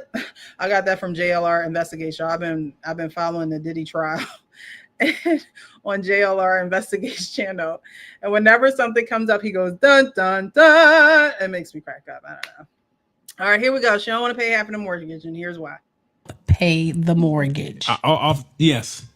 Hold on, let me rewind. Am I the asshole for telling my fiance that I won't help pay the mortgage? Yes. You don't even know what the story is. Because I need help. It says, for some background, I'm a 29-year-old female, and my fiance, who's 30, we've been together for 10 years. We had a baby back in 2020, and I lost my job around the same time. Our lease to our apartment was up, and my grandma offered for us to move in with her, so we did. We basically had our own little apartment rent-free. That's living a life. Mm-hmm. I had thrown the idea of going to school out there, and everyone agreed it was a good idea. My fiance paid for it, and my grandma watched the baby while I went to class. I graduated this semester. I did part-time for a couple of semesters. My fiance has been making $90K a year for the past couple of years and $70K when he first moved in. He's saved a good amount of money. We agreed to wait until we got married, until I finished school, and we could buy a house together. We've been looking at houses more seriously for the past couple of months and found one we both loved. We started talking to a mortgage broker, and that's when he dropped the bomb on being him and only him on the mortgage and the deed. He said that I wouldn't have anything to do with it. I didn't say anything in the meeting, but afterwards I told him that I thought we were buying the house together and I'd pay half the mortgage. He said that I would be paying half the mortgage, but my name just wouldn't be on it. So I told him that would mean I'd have no right to the house. And he said, I know. He said since he saved the 40% down, that it's only fair that he has all rights to the house in case we decided to end things. I told him that if that's what he wants to do, then I'm not paying the mortgage. I said that this isn't a partnership, and if he wants his own place, that's fine, but I'm not paying for it.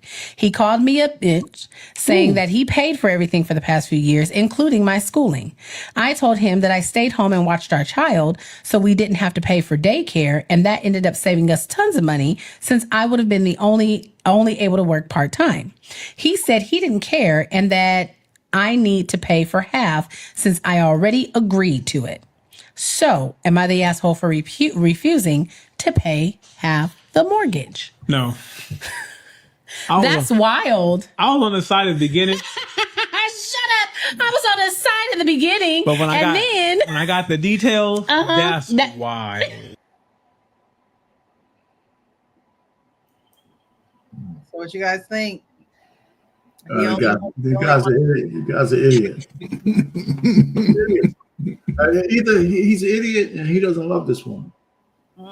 I think there's something else. I mean, I'm reading into it because it doesn't even seem like it seems like a bad deal on the surface of it, and it's only somebody. It's like a deal you would tell somebody that you're trying to force them out, because there's no way she could. There's no way she could go along with that. You know, I mean, it's just no way. You know, so I think he's planning something, and he wants her to get mad enough to say, you know what, it's over. Yeah, because it doesn't make any sense to me. I mean, I don't know if it's a skit. I don't know who wrote that. Right. But let's just say it's real. You know, if that a guy would actually tell his woman, hey, listen, I want you to sign, I want you to pay half of it, but your name ain't going to be on going on shit. Don't make he's talking to a woman. Most women have never, I mean, they're in business and you're supposed to be the one to love. He's trying to give her the. Now, I don't even think the divorce court would help her out as much as she thinks. You know what I'm saying? Mm-hmm. So, listen, this whole tit for tat, I pay for your, I mean, that's a dumb thing. That's what makes it even, I paid for you to get an education. I paid for you, we got a kid together. It was her grandmother who let him in? Yes. Okay, your grandmother let us stay here so we could, stack some bread, live free. And so the way I'm going to repay all of that is I'm going to offer you a deal that, that you have to refuse. You have to refuse. Not that you can't, but you have to refuse. Very easy. So yeah. I'm on her, you know what, man, I'm losing my card because I'm on her side. I'm losing my card big time. I'm losing my card big time. But I'm on her side. He sounds like an idiot to me. In the words of our pain, the great words of our pain, he's an idiot. No, but that no way. No.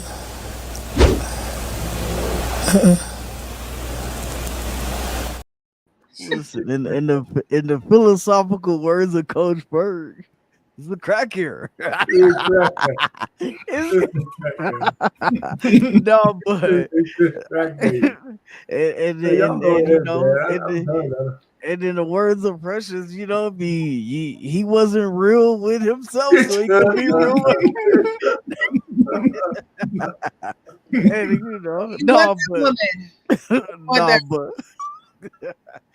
but for real though, that's a real case of self-sabotage right there. If he saw that marriage going, or he saw that going anywhere, being a marriage, anything like that, he knew that situation was gonna be a messed up situation. Nobody's gonna accept that. Like, we're not gonna go buy a house together, but only my name is gonna be on the mortgage. Like, but we're both gonna pay this.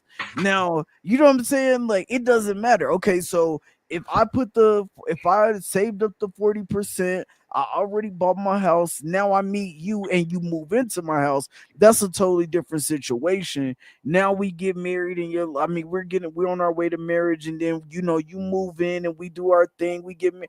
Like, that's enough, and we save up so we can buy a house together. we're doing exactly that. We're buying the house together. But to be like, oh, okay, well, I saved up the money, so we're gonna buy this house together, but technically it only belonged to me in case we break up. Like, you know what I'm saying? You might as well just ask for a prenup in that situation. I mean, if you're gonna do all that, hey, listen, let's get this prenup. We get this house together. You know what I'm saying? I saved up the 40%. I get whatever I get whatever it is plus that 40%, and you get the rest of it. You know what I'm saying? Or I get, so much of the equity, and then you get the rest of the equity. You know what I mean? But damn, like to just be like, nah, well, I'm gonna take, I'm gonna get the whole house. You know what I'm saying? You better off going to a lawyer and figuring out, both of y'all getting a lawyer and coming to terms with the prenup in that situation, rather than going into it and saying, you know what, fuck it. The whole house is mine. You know what I'm saying? You can take the kids, but you leave me my monkey. You know what I mean? Like, that just doesn't make any damn sense. Did the video say how long they were married? 10 years. Oh, listen. He said 10 years. I pay. Yeah, I thought I heard. That's why I asked. I'm like, they've been married for a while. Really? Am I the asshole for telling my fiance that I won't help pay the? Y'all don't Time out. Yeah, they fiance. So they've been going together. They've been dating. Going together. Okay. Yeah, they were going. I can see that, but still, and see,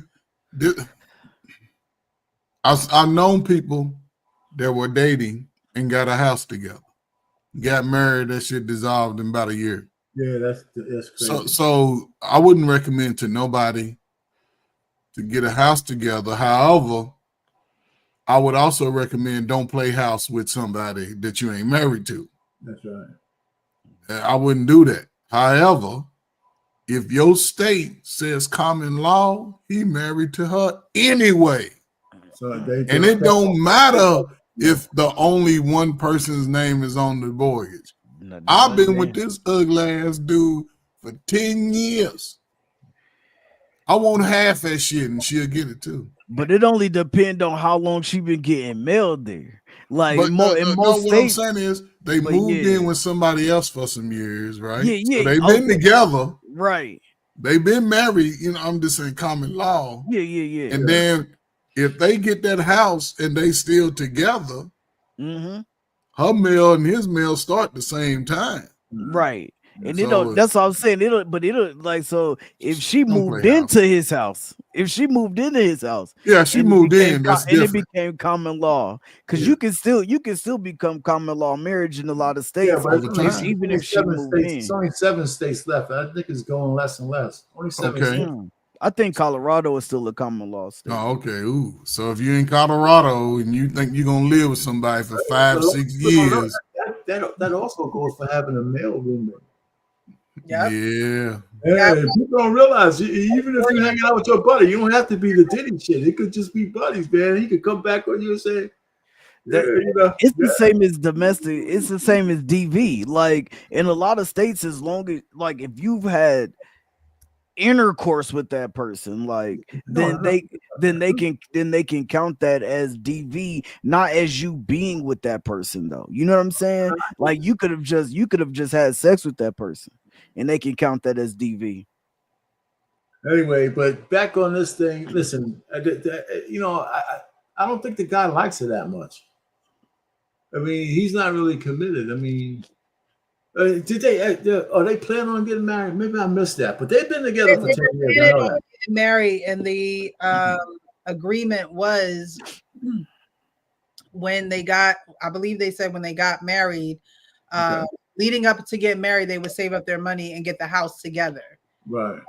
Getting the house together in his mind meant, I'm just going to put my name on the mortgage and deed, and you're going to pay half of it. And her idea was, if we getting it together and we're doing this together and I have to pay too, why wouldn't my name be on the mortgage? I got that much. I just wanted to know when they tying it out. Yes. I want to hear it. You don't even know what the story is. Because I need help. It says, for some background, I'm a 29-year-old female and my fiance, who's 30, we've been together for 10 years. We had a baby back in 2020 and I lost my job around the same time. Our lease to our apartment was up and my grandma offered for us to move in with her. So we did. We basically had our own little apartment rent free. That's living a life. Mm-hmm. I had thrown the idea of going to school out there and everyone agreed it was a good idea. My fiance paid for it and my grandma watched the baby while I went to class.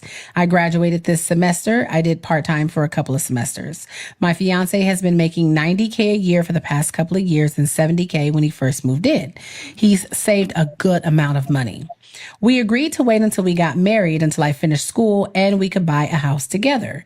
We've been looking at houses more seriously for the past couple of months and found one we both loved.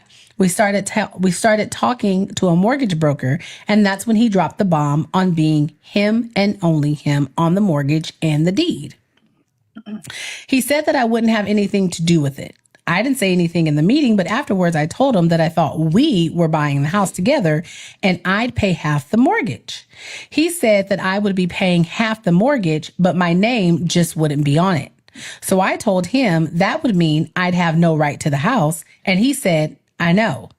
He said since he saved the 40% down, that it's only fair that he has all rights to the house in case we decided to end things.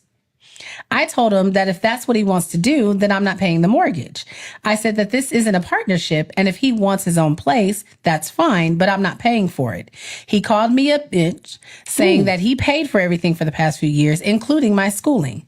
I told him that I stayed home and watched our child, so we didn't have to pay for daycare, and that ended up saving us tons of money since I would have been the only able to work part-time. He said he didn't care and that I need to pay for half since I already agreed to it. So, am I the asshole for refusing to pay half the mortgage? No. That's wild. I was on the side at the beginning. Shut up. I was on the side in the beginning. Yeah. He's still in it. He's still in it. See, things like that, it's like, we have a plan going in and then we're at the middle of this plan and then you switch up on me. So that should be a clear indication for her that he doesn't have a plan to really take care of the family. Right. And when I say take care, I don't mean pay all the bills and do everything and dish out all the money. But when you're taking care of the family, you are thinking of the well-being of the family. And so with her only paying 40, half of the mortgage, but not having any rights to the property is not taking care of your family, especially a woman who, had your child, stayed home so you could save money to not have the child in daycare and somebody else, in your child's face more than you are. It just seems like he was with it until he wasn't with it. And things like that, like she said, I'm not going to say anything at the table, but we're going to have a conversation about this. And if this is where you are with it, then now we have to, come up with another plan. It's like the real estate. It's like your freaking contract. Now this contract is null and void. Now we have to make a new contract. Well, but Precious, on that new contract, right? The fact that he said that, let's take it from just him saying this shit to her. There's something spiritually broken with him even thinking about that. So I don't even know if I don't care what a new contract is. There's something fundamentally wrong with him and his relationship with her for even thinking about it. Mm-hmm. That's what I'm thinking, because he put up more money, and all this. My wife put the down payment on this house, right? Because when we got married, this was for her 457 came to the house. We switched that over here so we didn't have to pay tax consequences. I've been paying the mortgage ever since. But, but she put the fundamental thing down on us. Yeah. And she didn't even ask. I just said, sign here. And that's what she did. So I mean, for him to even think about that, Yeah, I don't even know how you come back from that. You can't. I think he used her. He used her. She and he, well, they both stayed at her grandmama's house. Her grandmama. Right. They Yeah. stayed at her grandmama long enough for him to rack up $40K. Right. Come on, man. She had a baby, stay at home. Everybody know we talk about, the homeschool and stay home with the kids. She did that. Everything he probably suggested. He got something else up his sleeve. Yeah, man. I would just move in and it wouldn't get on anymore. I wouldn't care. And then that was just me. I'll be calling shots like, nigga, I'm ready to Stay in leave. her grandmother's house with the kid and let him go. Yep. But you're right. I mean, it does sound like he used her, right? Her womb, then had a baby. No, I'm not talking about He used a wound. No, but he used. I mean, he paid for her school, so he did pay for her school. Yeah, he just I don't know what that was. Yeah, well, he did. Well, I take that back. He did. I forgot about the part that he paid for her school. He didn't really use her. It's just that he just going about it all wrong, man. He went to he went straight to the well, what if we break up? What if we end this? What if our marriage goes apart? You know, like said, he went straight to the divorce rate is what he did. You know how like now a lot of talk online is about like I really don't want to lose my assets and all of this and this and this. I gotta give half, I gotta do this, I gotta do this. She gonna get half the proceeds from the house. That's exactly where he went when he thought about marriage instead of thinking about, you know what I'm saying, having a successful marriage. But even if that was the case, right, and they go in, well, they're not married, so it wouldn't necessarily be marital property, right? Because he would have signed and did all that himself, and so he did it before they got married, so it wouldn't be marital property, because if they would have gotten married, it would have gotten split. Well, they, would have to sell the house or whatever, and she gets her half, he gets his half. And instead of going through that, he said, let me just skip all of that and nip that in the bud, and I'll just sign the paperwork. So if that were to happen, we don't have to go through all that. And you can't skip the process. It's like he wanted to skip a process that he didn't even enter yet. Yes. No, but you don't have to be married or common law. If they move in that address together and she is afforded through him that lifestyle, if he decides to leave her, she could win that house. Yeah, even if they're not married. I mean, this is in a religious society. He ain't safe. I mean, he ain't safe, but he still ain't safe. With a little baby too. A judge look at her. She come in with the bows in her hair and shit. And he put her in that house. He put her in that house with him. Okay. 40%, probably. Listen. I mean, it's a good little case study, but I mean, forget about the divorce. He's thinking about it. He's just not a guy that he's not a guy that you want to put your rest of your life on. It seems like when if she would really have an issue trusting this guy for a lifetime. Yeah. Oh yeah, well, she should have an issue trying to trust this guy for life. He ain't gonna come through. He's transactional, and his math is really one-sided. You know what I'm saying? And I want to say it, but I'm trying to be nice. But he sounds like a woman. That's kind of he sound like you don't have no. I don't think men really talk like that. I mean, you know what I'm saying? He sound like he don't have no father figure in his life. That's what I mean. He was raised. I would like to. I go back, and if I knew a guy's name, I go back to see if they were raised by a single parent. To see, because I need to have explanation on why people make the decisions they make sometime, and I think that answers it. Because that's crazy. Yeah, that's crazy. Somebody told me, "Hey, man, just get it in your name."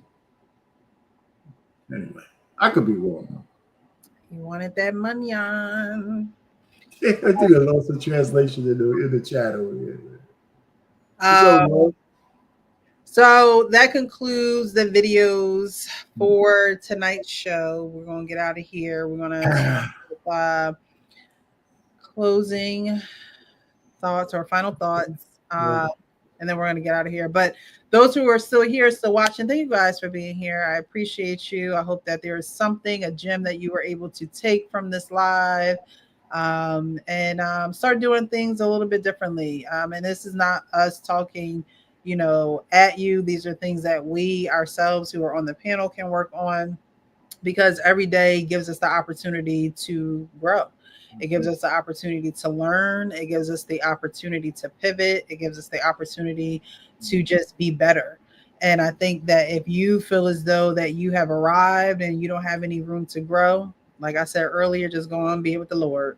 Okay, just ask Him to just bring you up, and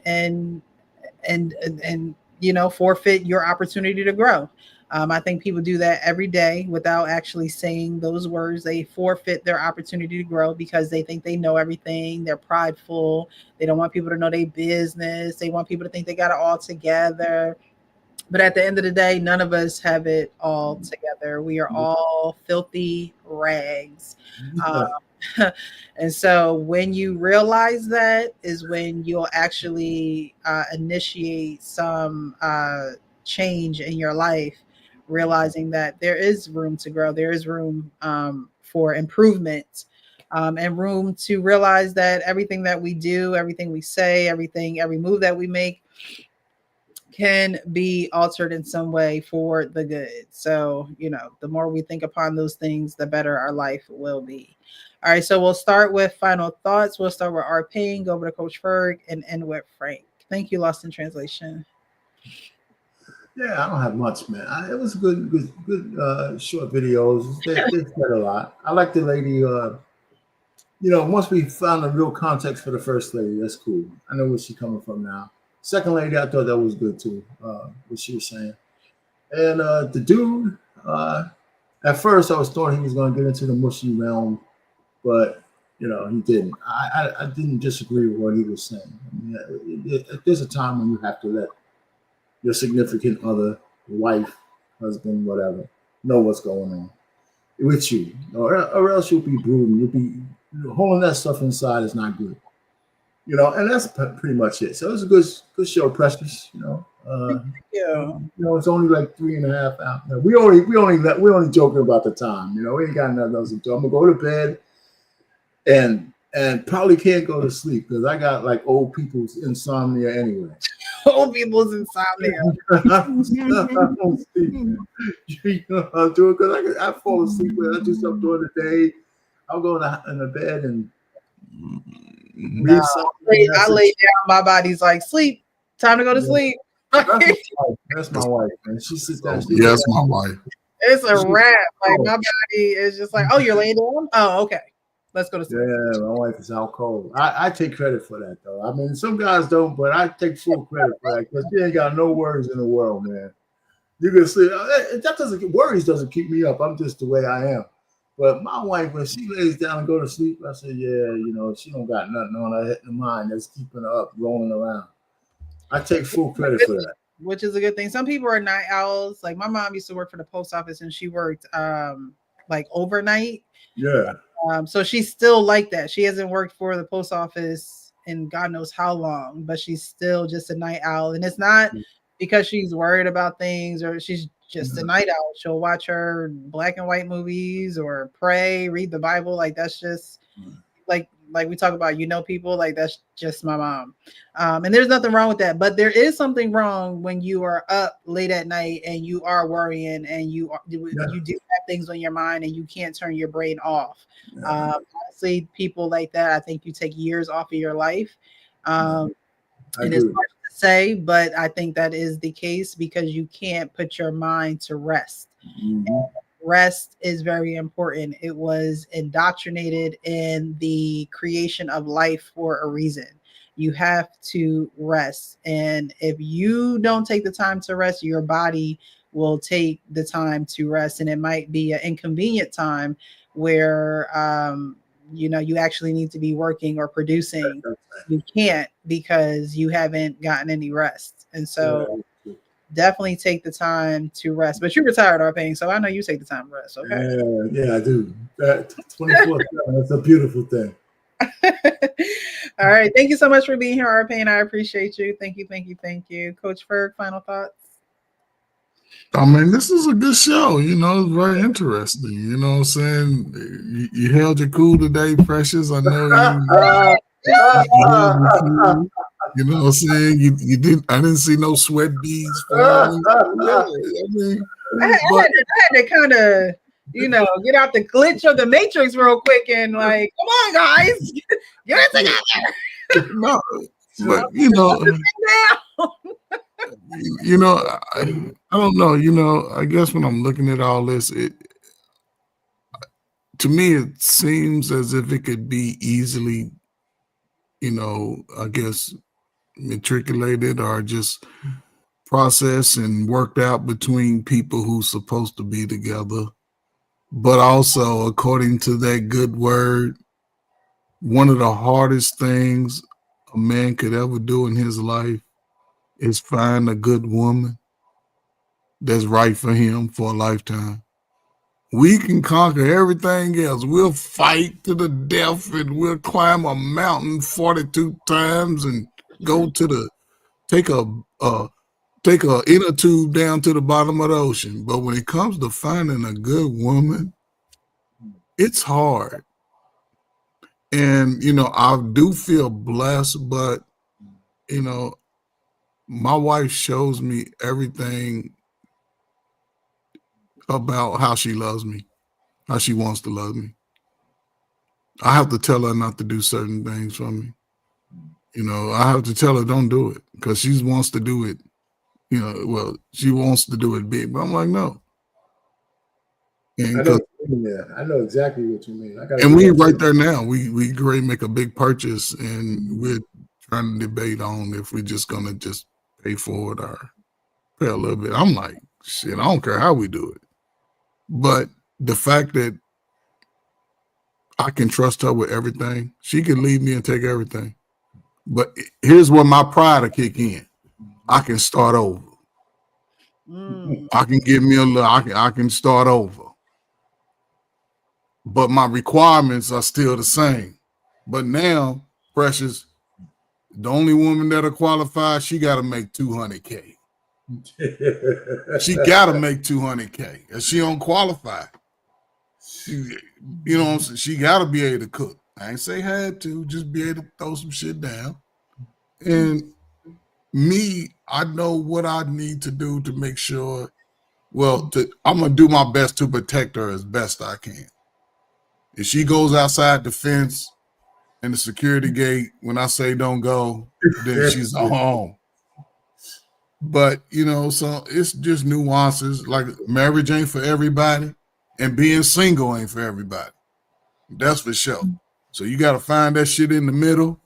Don't listen to nobody else. Nobody else's opinion about how you want to love your husband or your wife. Don't listen to that shit.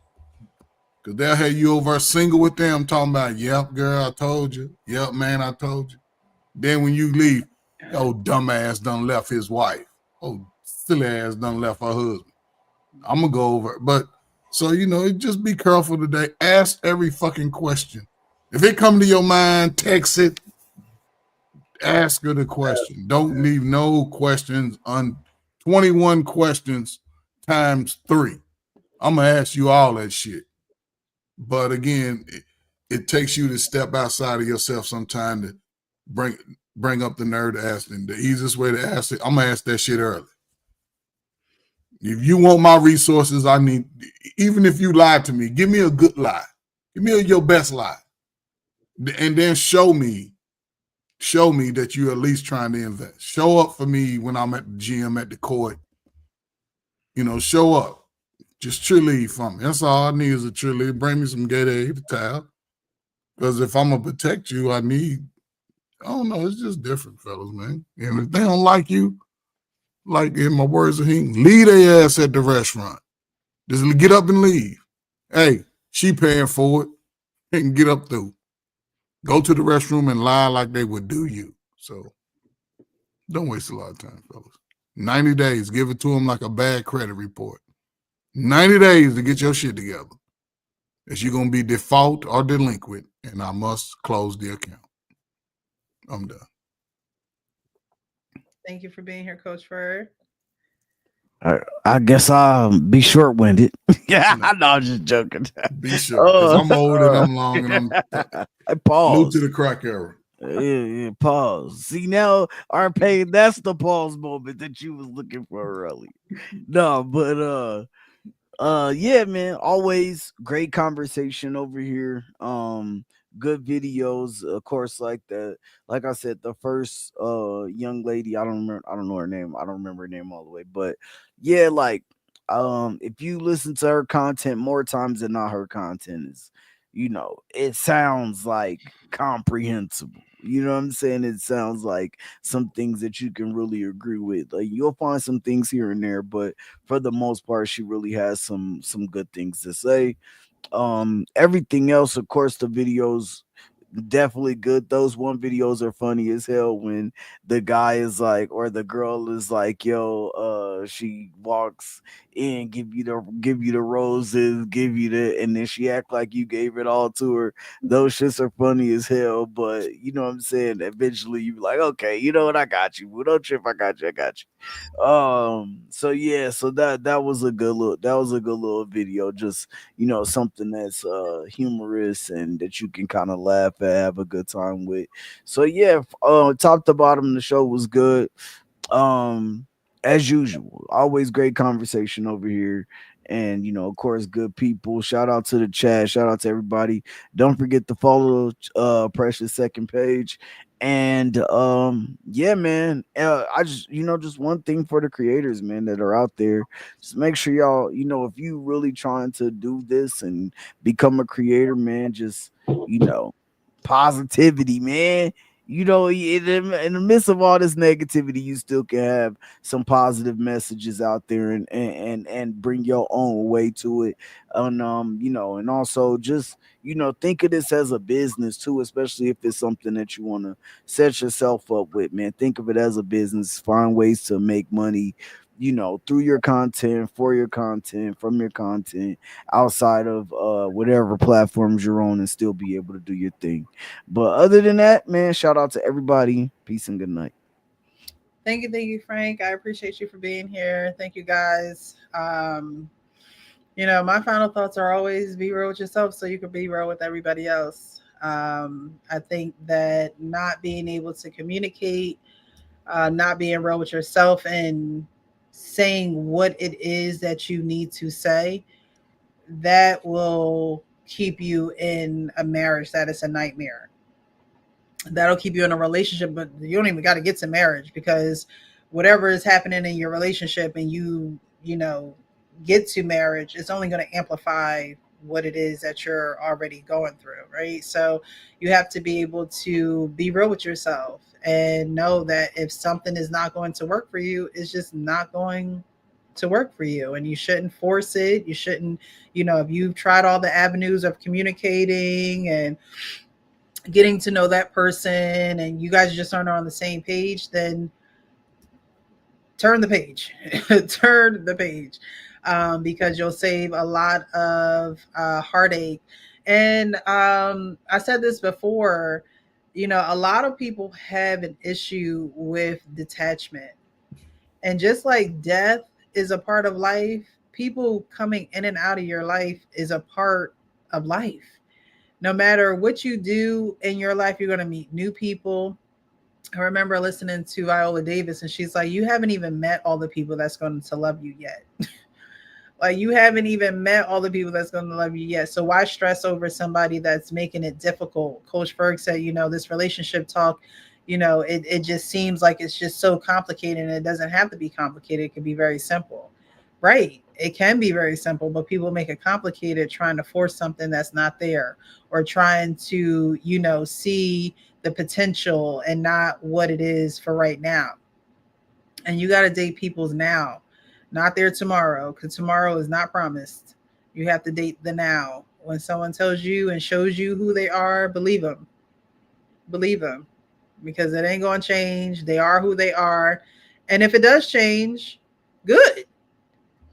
But you can't stick around from that change. You're going to have to love them from afar. I love you from across the street, but I can't love you up close. Because that's going to only hinder your development and your growth. For the ladies, you are not every man's helpmate.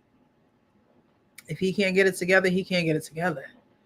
Men, you are not every woman's savior. If she can't get it together, she can't get it together. And you're going to have to go on to the person who can.